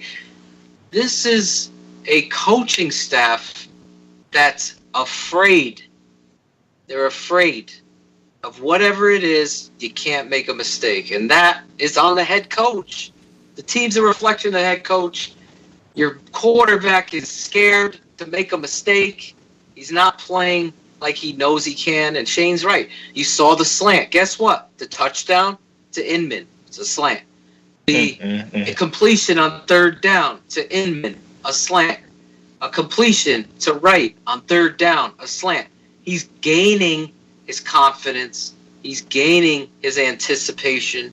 He's gaining the confidence of players around him. And then all of a sudden, Trey McBride, he's gaining confidence. We've cut him. Josh Bellamy drops critical balls. Let's keep him. All of a sudden, you talked about Wright. Remember the Baltimore game? Remember the next game after that when Wright played 3 snaps or 7? Yep. This is personnel. This is planning and game planning. This is fireable. Hello. This is absolute JV style coaching. Anybody telling you differently is lying to you because they have some sort of friendship or any backstory they need to tell. But clearly at Halas Hall, that whoever runs their media department runs the show. And none of those guys are stepping up over the top and saying, no, we demand, who is your instant replay coach? Why is this fullback on this fucking team? He's terrible. Why is Shaheen not a bigger part of your offense? All these questions should be answered. Not with Jeff Joniak doing fucking happy little rainbows and bouquets. Hello. We need to fucking... This is the second year you're 3 wins. Hello. The second year in a row. As Aldo said, the worst, think about that. Worse than Abe Gibran. Hello. Worse than Dooley. Worse than Tressman. Hello? This has got to end. It should have ended last week. It's embarrassing. But it, keeps our Christmas album afloat. I'll tell you that. Alec, let me move things along here. In your piece, you talked about Dontrell Inman perhaps being one of the better acquisitions that Ryan Pace has made. Why don't you kind of share more on your thoughts there? Well, first of all, he got him for a 7th round pick, man. That's like giving somebody a penny and them giving you $100. Like, what the fuck? Like, literally, not even a conditional 7th round pick at that, dude. That's like nothing at all. Yeah. Aldo tried that in kindergarten with one of his classmates. He's like, "You see this coin? It's worth a lot of money." You a fucking preschool, you give somebody a bag of carrots and they give you a pudding. That's what that's like. Aldo knows that. But the guy, man, I mean, he's 6'3", large catch radius. He runs pretty decent routes from what I've seen. Runs pretty decent routes, has pretty good hands. He's been reliable for Mitch Trubisky when they decide to throw the football. His first game here, I think he had like 86 receiving yards. In his first fucking game here, 86 receiving yards. I mean, the guy could play. He shows he could play. He's not a number 1 wide receiver, but maybe a fringe 2 or 3 for a 7th round pick. Come on, man. I mean, what the fuck is there not to like about that? I don't understand why fans were upset that they traded a 7th round pick. Well, we need a fucking another practice squad player. That's right. Exactly. Well, it was a great trade. It really was. And the theme of your piece, Alec, is that the present situation with the Bears wide receiver group looks bad, but it can be quickly fixed because not only do we still have some good players on the roster, and when Cameron Meredith hopefully comes back 100%, and who knows what happens with Kevin White, but through free agency and the draft, there's lots of opportunities to take a wide receiver group that people look at a bottom of the cellar group and all of a sudden become, a primo group by acquiring a key free agent or two and also through the drafts. Tell us some of the names, free agents and draft players that intrigue you most. Okay, well, free agency. Jarvis Landry, man. That's literally the perfect wide receiver for Mitch Trubisky because this guy's a possession receiver, man. You put him anywhere. Put him in the slot, put him on the outside. The guy gets open, strong hands, pretty shifty on his routes, dude. Like, that guy can play. I have no idea. I mean, Cutler, he's the type of motherfucker that finds his favorite receiver and he just forces him the ball all the time. He doesn't care about anybody else. So I guess Devontae Parker or maybe Kenny Stills, one of them maybe. But Landry is a player. Yeah. I'm kind of glad to his production's going down. He might be a little cheaper for Pace in free agency. Yep. But that guy could play. Devontae Adams in Green Bay. A lot of people, don't really pay attention to him like that, but that guy is a fucking player, man. Yep. That guy's a fucking player. And I don't think he's going to cost that much. I mean, we're going to add a cap anyway. Just fucking cut Glennon's long neck ass and get rid of Wheaton because he ain't doing shit. There you go. There will be plenty of cap money for those two guys that you mentioned. There'll be plenty of cap money for those guys. And I'm a big fan of Devontae Adams, too. I've watched him closely, and a lot of people think, well, he's had Aaron Rodgers throw him in the ball. No, this guy has had a progression much like Jordy Nelson. If you remember, Jordy Nelson came into this league, and in the first 2 or 3 years with Green Bay, he wasn't producing much, and it just took a while for him to develop, even in that Green Bay system, even with the great quarterbacking that they have. And that's what's happened with Devontae Adams. And let's remember that in Adams' rookie season, he had over 80 receptions or something like that. So this guy has been producing. He's had some moments where he's disappeared a little bit, but this guy is approaching his prime, and he would be a excellent get for Ryan Pace. I totally agree. Now, you mentioned a couple of college players in your piece. Obviously, the first guy you targeted is somebody that everybody's talking about. Before I go on that, I want to say one more free agent. This is the dark horse of the free agency. Fucking Allen Robinson. Yeah. Oh, that dude is a fucking player, man. Mm-hmm. If Blake Bortles wasn't inaccurate as hell, he'll probably have like crazy numbers. I know he tore his ACL, which is another reason why I brought him up, because he might come at a cheaper price, man. You got to throw bodies at that position. I mean, we got Kevin White. Come on, man. Really? You think it's over for Kevin? Dude, it's long over, man. It's like the relationship you keep trying to get back with each other every 2 weeks and shit. And you're breaking up. That's what this point is. That's what this is with the Bears. They want to get, oh, maybe it'll work this time. No, he's gonna break his fucking vagina bone next time. I love Alex's I think the Kevin White chapters have ended here. Yeah, he's a good kid though, man. I like him. He's a good. He trains. That's what everyone says. That's what everyone says. He's a great kid. He wants great to play. Great kids, bad kids. They all catch the football. Hey, man. You gotta be healthy. Yeah, I'm gonna say, Phil, he looked very good in training camp. I'm not even gonna stunt my move. He looked really good. He looked sharp on his route running. He had some quick. I don't know what the fuck happened once he got under the lights, but in training camp he looked good as fuck. One-on-one receiver DB drills. He was just burning motherfuckers.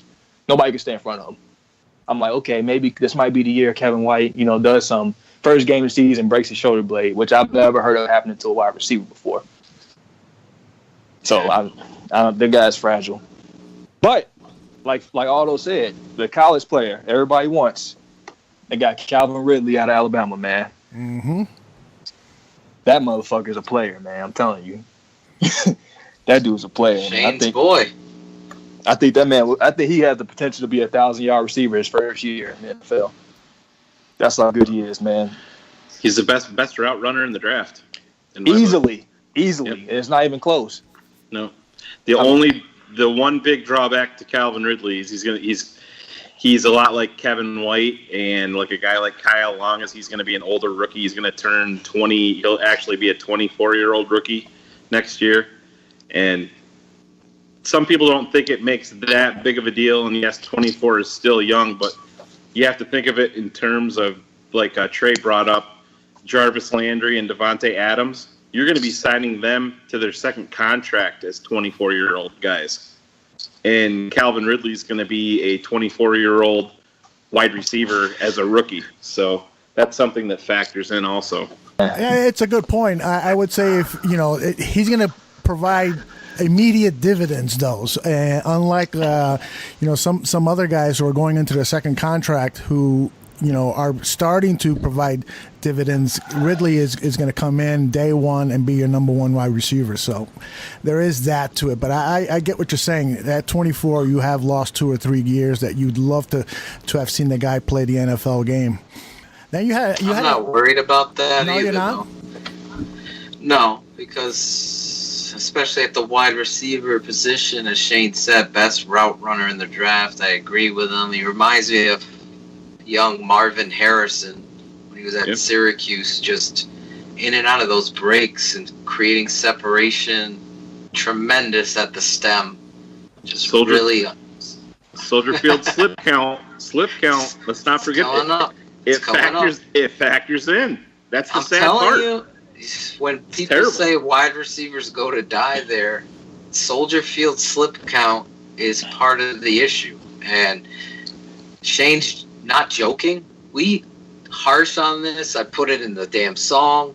It's because it affects your skill player having proper footing to run a complex offense. It needs to happen. And unfortunately, this is not a Chicago Park District decision. We have to get that message across because Shane and I have had to countlessly remind fans. Now, if the Chicago Bears said tomorrow they want field turf put down, it will be field turf that very next week. That is straight from the owner and me talking. He told me 100%. It's the Bears could decide, and right now we're doing the research on the benefits of natural grass. So I legitimately said, and we were at New England in Foxborough, I go, well, the field turf has done the Patriots here tremendous job, and in fact, the head coach said they needed to do switch it up in a week's time, if you remember back, Shane. I think it was in the late 90s. They tore up the whole field and put down field turf for Belichick. 6 Super Bowls later, the Chicago Bears are still fucking playing the Super Bowl Shuffle, which, by the way, they had AstroTurf at Soldier Field. Yep. So it does matter. It's embarrassing to think that it doesn't. Well, you talk about the Park District too with the field. It's saving them money. You have one turf. I mean, it's saving man hours. You're not sending guys out there to throw sand down on the divots and sawdust and paint it green. It's pathetic. And you look, just not to beat a dead horse, but you look back to the Lovie Smith, Jerry Angelo days where the Bears were a smaller team but built on speed, and they put them on an ice rink to play on. It never made any sense, and they want to say, oh, it's a home field advantage. But when you have a thoroughbred horse, you put them on a racetrack and you let them run. You don't put them on an ice rink. And that's exactly.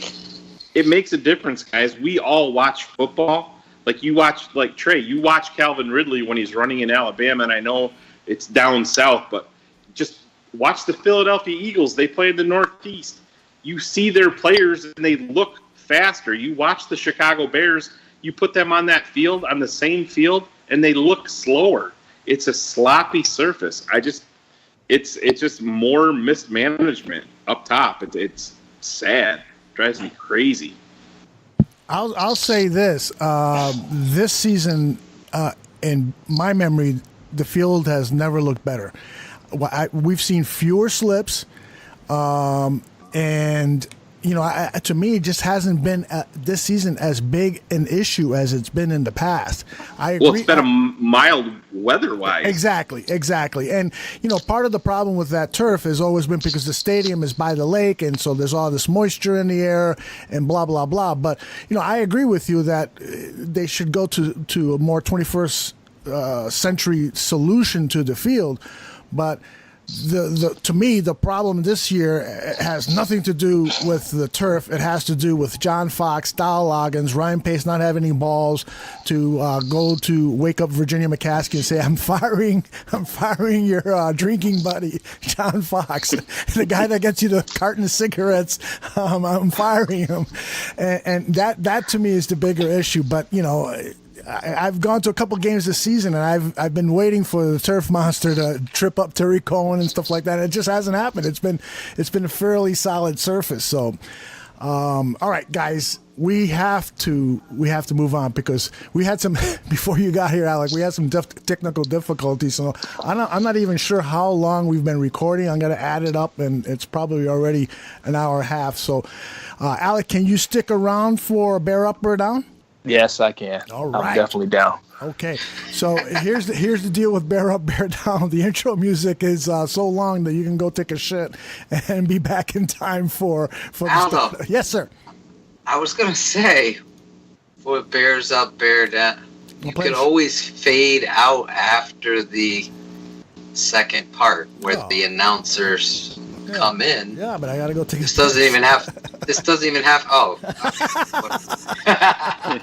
Yeah, 'cause I'm sick of fucking hearing Phil sing.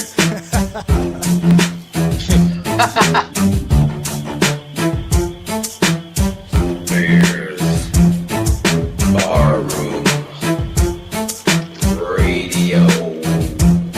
A bear up, a bear down. It's Draft Dr. Phil and the smartest man around. A bear up, bear down. It's Draft Dr. Phil and the smartest man around. A bear up, a bear down. It's Draft Dr. Phil and the smartest man around. A bear up, a bear down. It's Draft Dr. Phil and the smartest man around. A bear up. This week, Draft Dr. Phil and Shane Marsaw, the smartest man in the bar rooms. Bear ups and bear downs of the week. A bear up, a bear down. Draft Dr. Phil and the smartest man around there watching the tape and weighing. The game is done. The Bears have lost and won. They're playing the tape and grading. Bear up, bear down. Draft Dr. Phil and the smartest man around there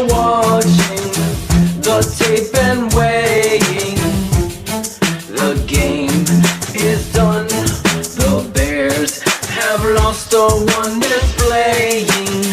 Those boys are grading.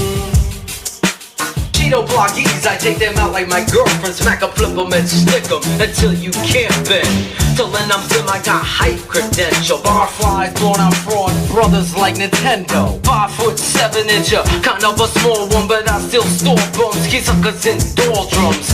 As I'm speaking and singing and changing my English, I quickness to get rich. I like charm, but not chits. Connecticut in the house, but the barroom's where I live. I'll bear up, bear down. Draft Dr. Phil and the smartest man around. I'll bear up, bear down. This is another fulfilling, functified track. Yes, yes. What do you think, Alec? How would you grade Phil's intro song there? It's actually pretty good, man. I like Phil, man. He brings the energy. He does. When it comes to music. That old I school got rap, Trey right? on my side. All right, fellas, who goes weak with their bear down player? Or bear up? That would be Mr. Functified over there. All right. Mr. Atocious. So functified. Yes, we're going bear down. We're going to start on the low end, Aldo, or are we going bear up? Oh, my God. You sing the down. song, dude. You ask the same question every week. I'm about to slap you. Bear up said, and then bear down. Who's your bear down? I said bear. He's drunk. He doesn't know what he's talking about. It's bear up and bear down. Makers. We start up. Makers Mark.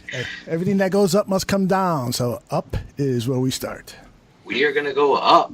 And my bear up this week would be so easy, but I'm going to give that layup to Shane.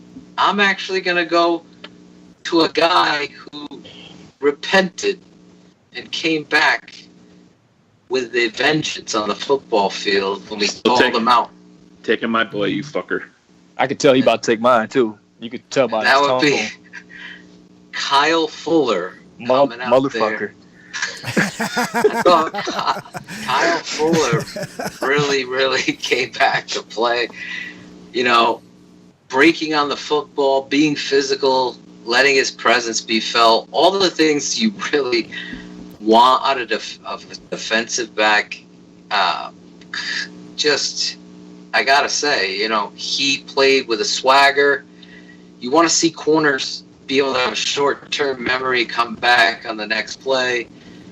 Fuller has had a problem with that, let's be honest, where this season has been tremendous in regards to his play.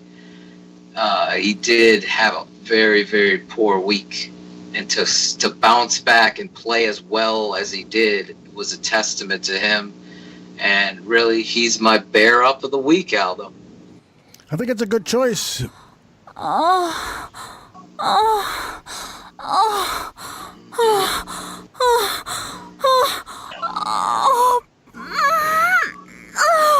Yeah. Christ. Oh, yeah. Jesus Christ, Trey. What kind of steak did you have?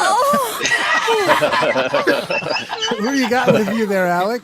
Is that my wife? Who the hell is Man. All right, let's go with Shane, and then we want to hear who Trey has as his bear up player. Oh, it's Well, only been two, probably. You'll take the other one. No, I'll leave you the layup. I'm going to go off the course a little bit here. And this is somebody that's been slowly but surely stepping up, and it's a guy that we've been waiting for. I'm going to go with Jonathan Bullard. Probably surprise some people. Man. This is a guy you're starting. You'd see a sign or two, and then he may just disappear for 5 or 6 games. But Phil, you can step in and tell me if I'm wrong, but I'm starting to see more flash plays on a consistent basis from Jonathan Bullard.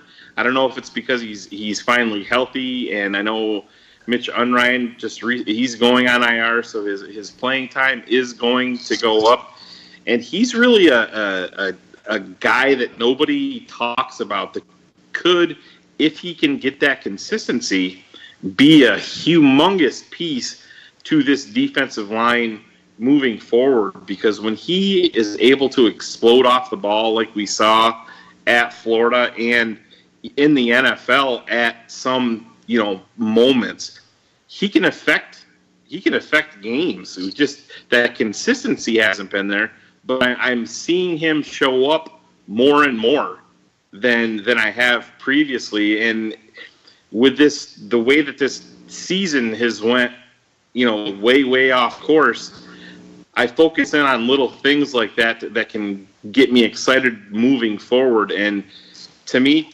Jonathan Bullard, keep it up, brother, because I'm starting to see a lot more. And I know it's old friend Jose Cotto. That was his boy back in the day coming out. And I'm starting to see some of those glimpses. So I hope he keeps it up. Jonathan Bullard, my bear up.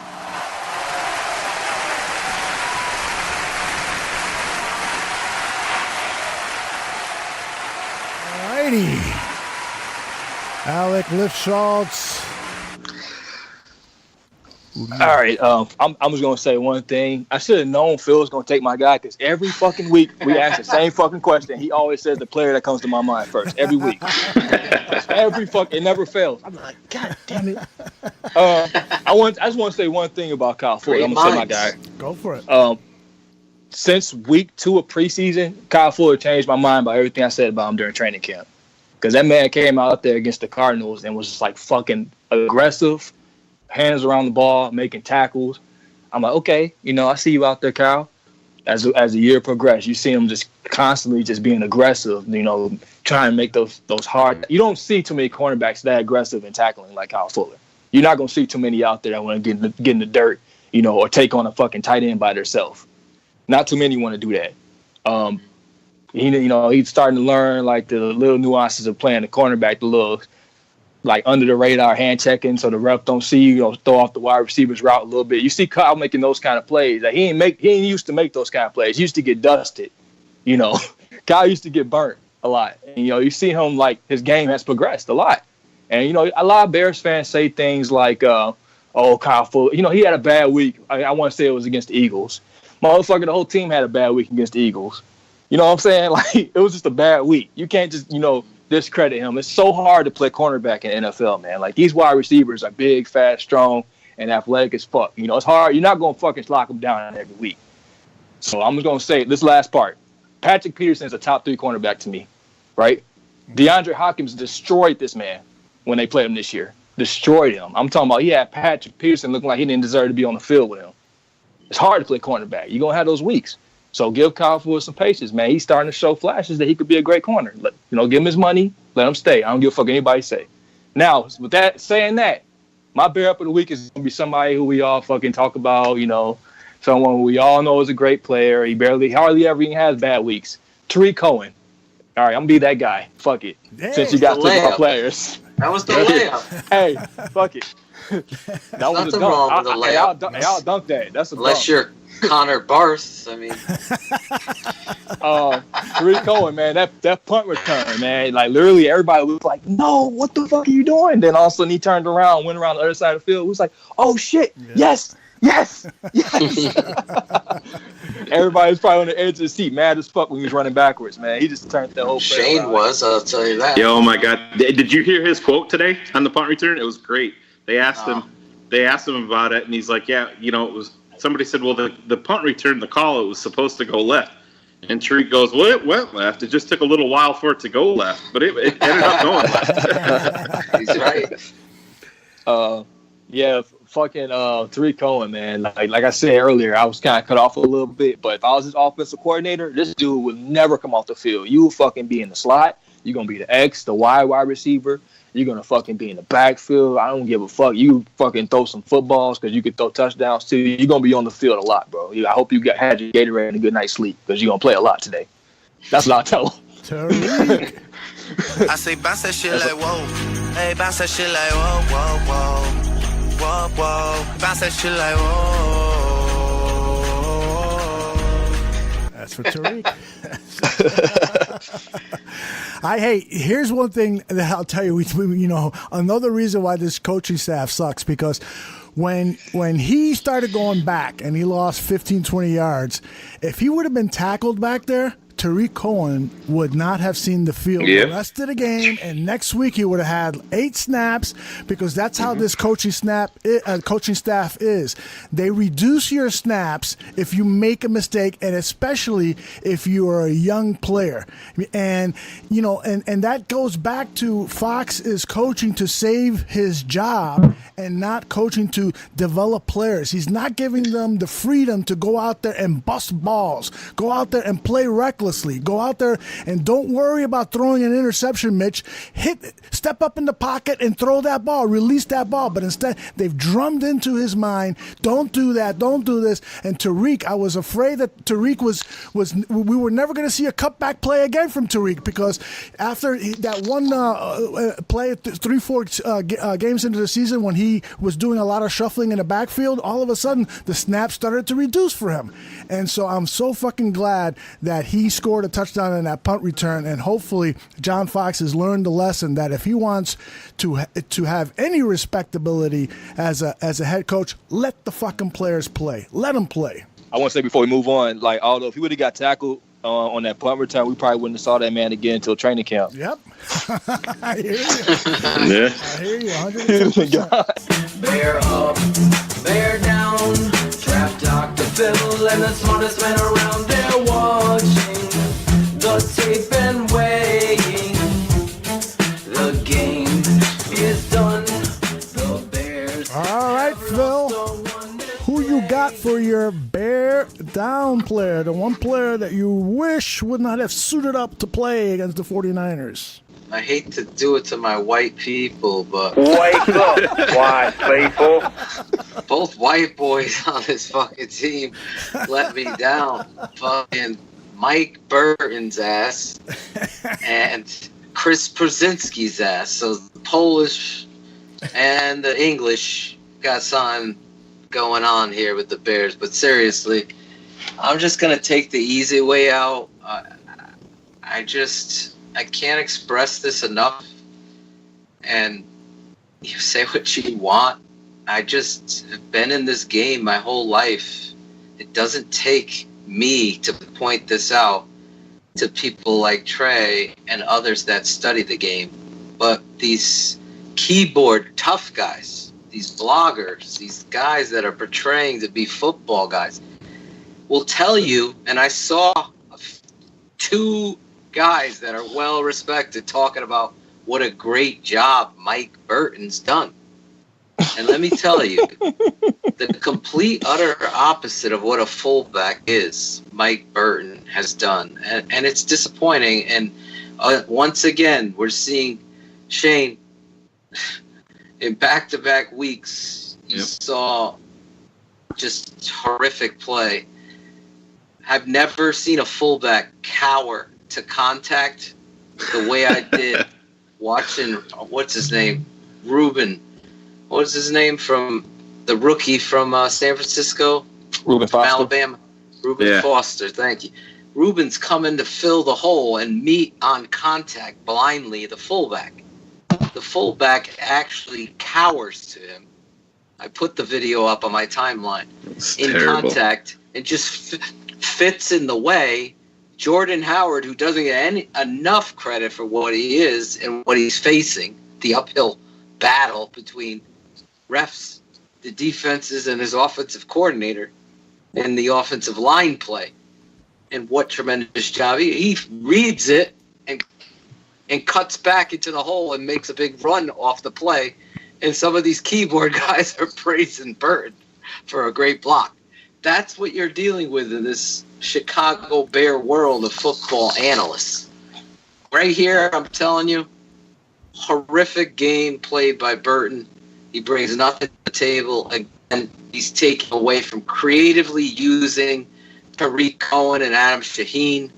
The fact that your fullback outsnapped Shaheen is utterly fucking stupidity on every level. How much Trey's talking about him, how much Shane's talking about him, Mike Burton outsnapping that kid and getting him reps and game action, something he lacked coming in that you knew based on the high upside of him. Guess what? build on him, work with him, and get him on the fucking football field. But Mike Burton, you got to get out there. Unfortunately, for Bears Barroom Radio and Bears 100 Proof, you are my bear down of the week. Kick his ass! Get him, boys!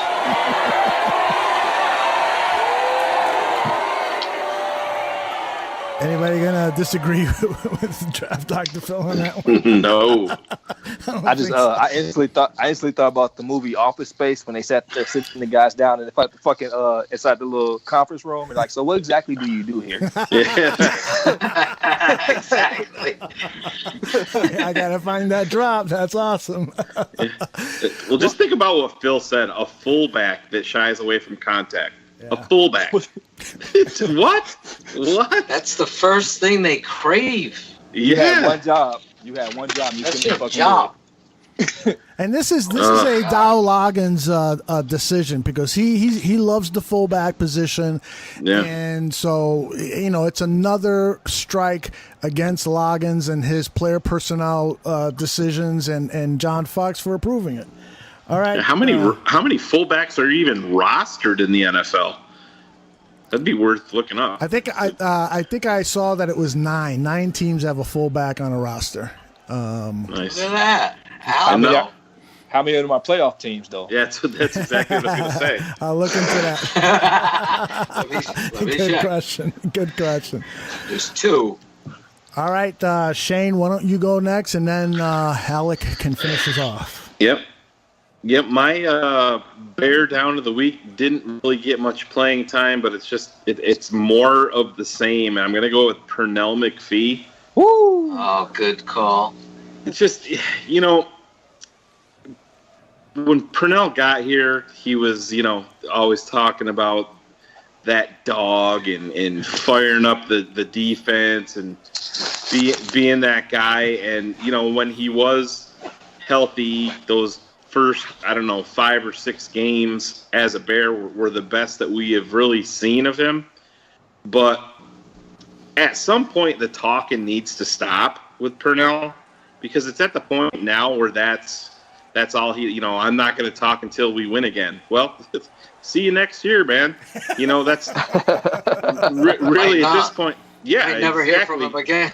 Yeah, exactly. It's probably going to be a cap cut, but it's just, I think he's got a shoulder this time now, and he's one of those guys I was really happy when he got here because the Bears needed to really have that enforcer, that guy that didn't give a fuck, that was just going to, get up in Jay Cutler's face if something happened. And the Bears as a team really needed something like that. But now it's just, there's so much talk, they'll put the camera in his face and it's the same old story, and it's the same old Pernell on the football field. You can't count on him, and he's just, he's a broken down football player at this point.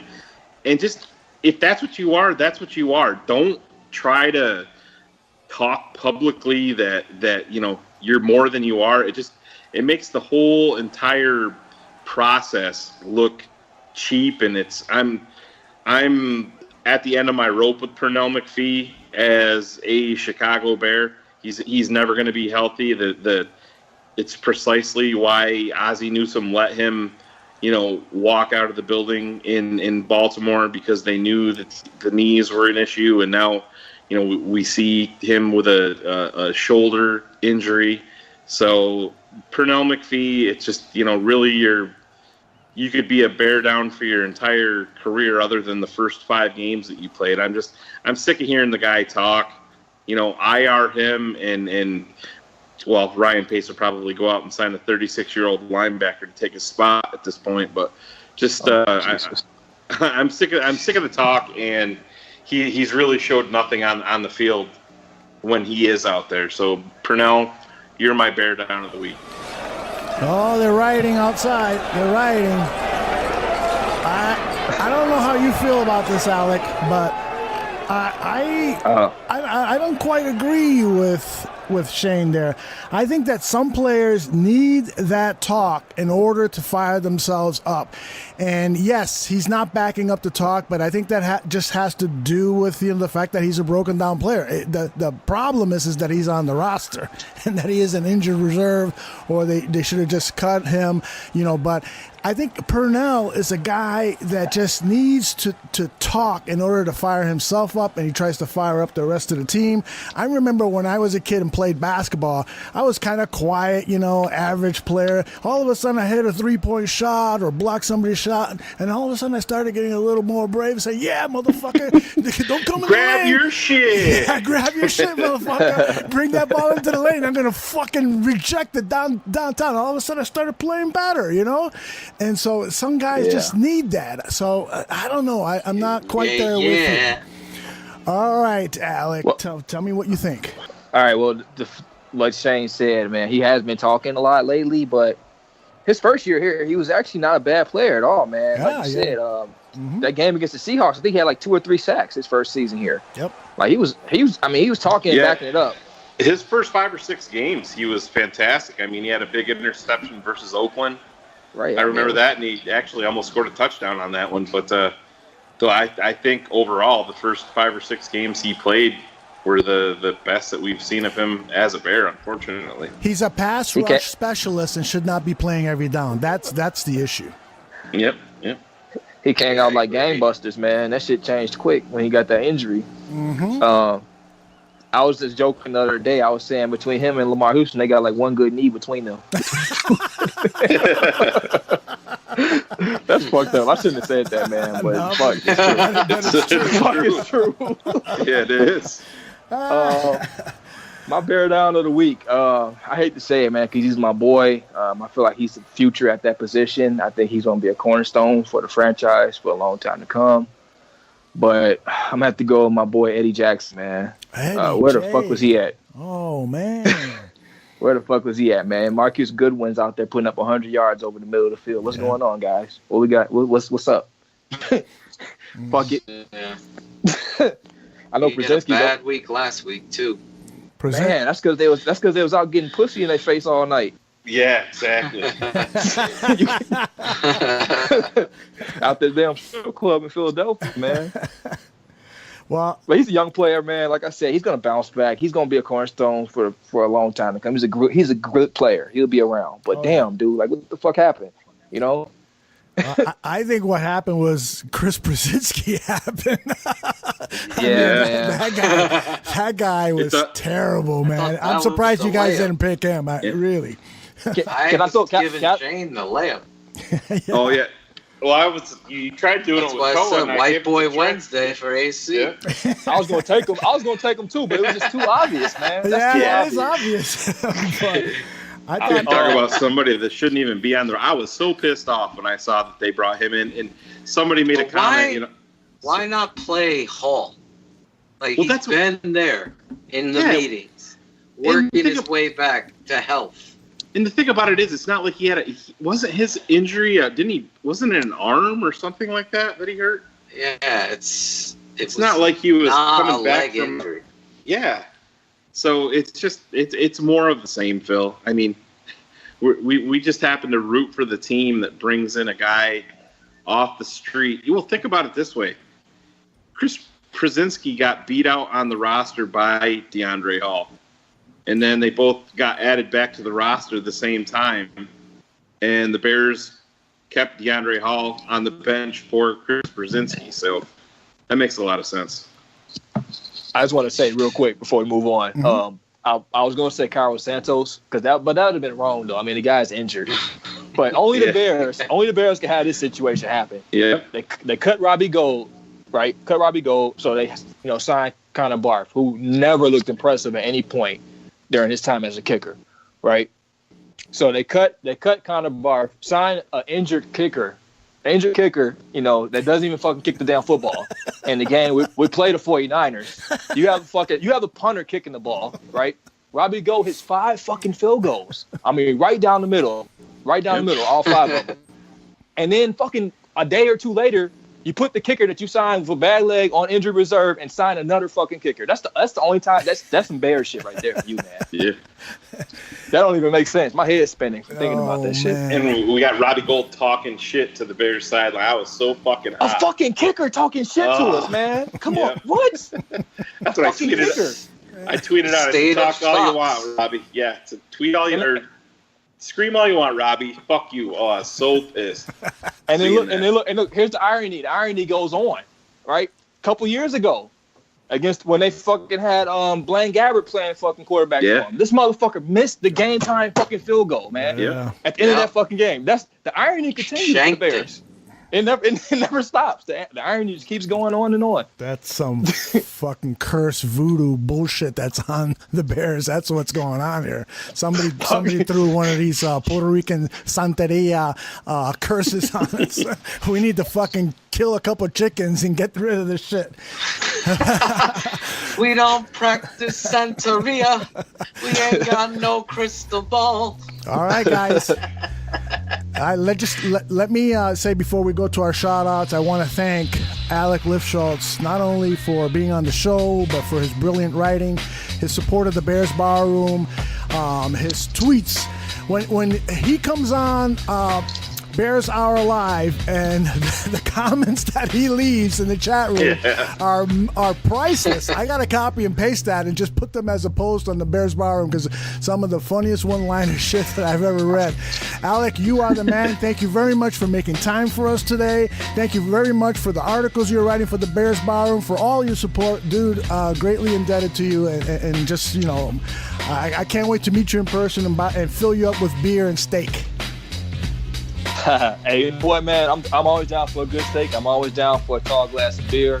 Thanks for having me on, man. Anytime you guys want me to be on the show, I'm down. Go ahead.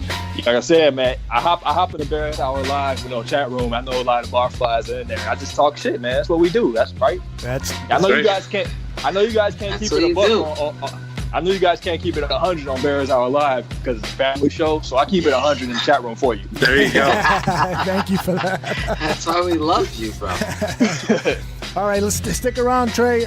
We want you to give some shout-outs to Phil. You've always got a list handy. Why don't you give out some shout-outs? Well, I figured we were going to give it to, because we gave our guest celebrity last week some shout-outs, so why don't we give Trey first dibs? Go ahead, Trey. Give out some company shout-outs. first. Okay. Any strippers? I'm gonna go ahead and get started with the shout-outs, man. Okay. I gotta shout out our writers, man. We all together. We a family. There you go. Kevin, Chris, my boy Syrian. Like we all stick together out here in the Bears Bar Room. Kurtz. I'm gonna go to some of the other people, man. Kevin Got Chachi, Frankie Myers. Yep. Brad Childress. My boy. Brad Childress, yeah. Brad Childress. Hey, you know what? Brad Childress, man, he come in and save the Bears. Bring him in. Fuck it. Can't get any worse. Can it really get any worse, though? Oh, it might. It might.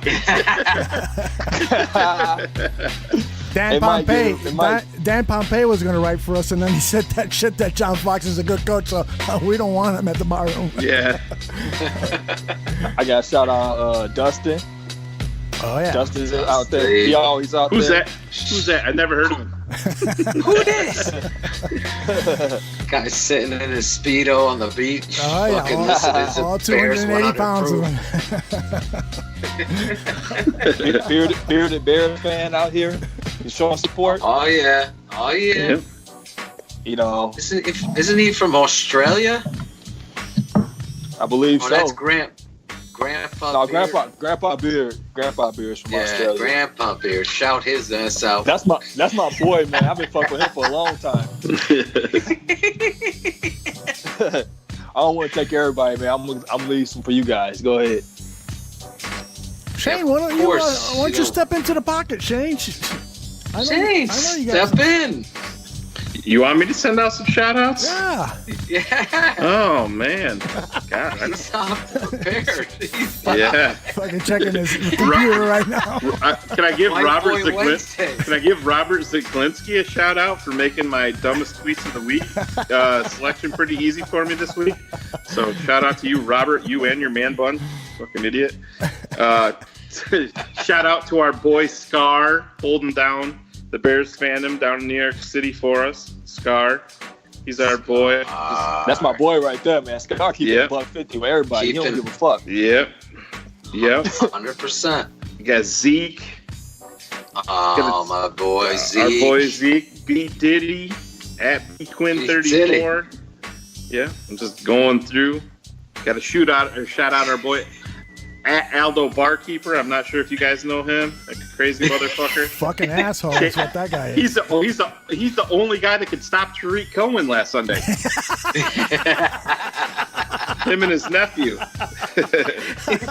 My ISIS looking Fried Chicken Shack. Yeah, Dan. Shout out Dan Walker. He participates a lot with us here at the bar room. Chicago Bears AFR. You'll ask a question and he responds about 27 times before you can answer them. My boy from Pennsylvania, bro. Yeah. A Maumo. Love Momo the Prophet. Yeah, he coined Phil the Prophet, whatever the fuck that is, Phil. I love me some Momo's not afraid either. No, Momo's not afraid. He'll call out David Haw in a second. Yeah, he will. Yep, Midway Monster at J Muller 402. Muller. Yep. How do you not love that dude? Phil's cousin Heidi Zimmerman. Got to show Heidi some love. Te quiero, Heidi. Because Heidi's where's she at? Acapulco? Yeah. Oh, she's on the beach with a couple of umbrellas. I got to shout out BearsGrl. Poor Phil's rooting for a losing football team. He finished in last place in our beauty contest. BearsGrl picked me number one as the prettiest barroom guy. Thank you, BearsGrl.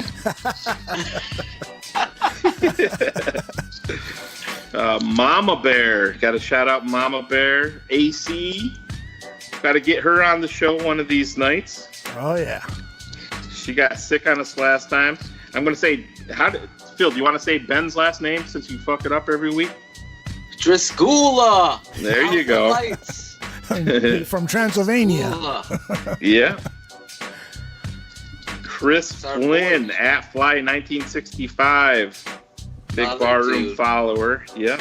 Robin at Robin SM 19502658. That's Phil Atoshan's phone number for all you ladies out there. It actually is. Yes. So weird. Holy shit. How does she know? You know what's amazing? That we're not charging for any of these shoutouts. yeah, it's so we true. You know why? Because we are a family. Trey knows he's a barfly. You gotta unite, gotta step up, stand up, and fight. I'm dropping lines. Shane's dropping his mic.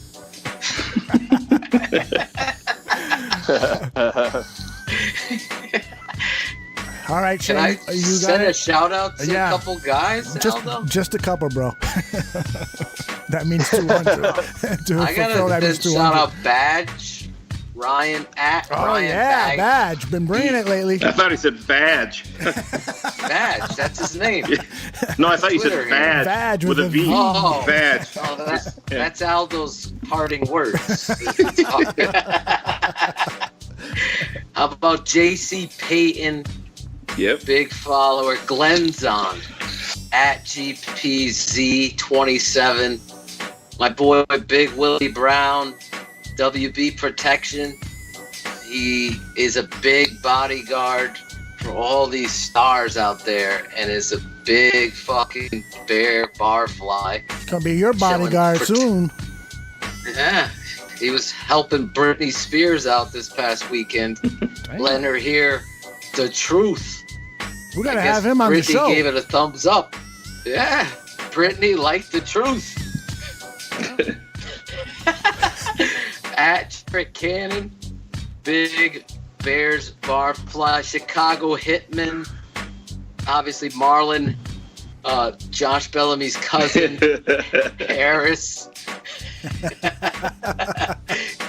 EJ, obviously Zeke, Mo Mosley, Big Barfly, wanted to shout out, and Matt Lee, and how about Sergeant Bob Phelan coming up with the stickers for the trucks. We got to get one of those for the Atoshan households. I know Trey wants one for his hard hat.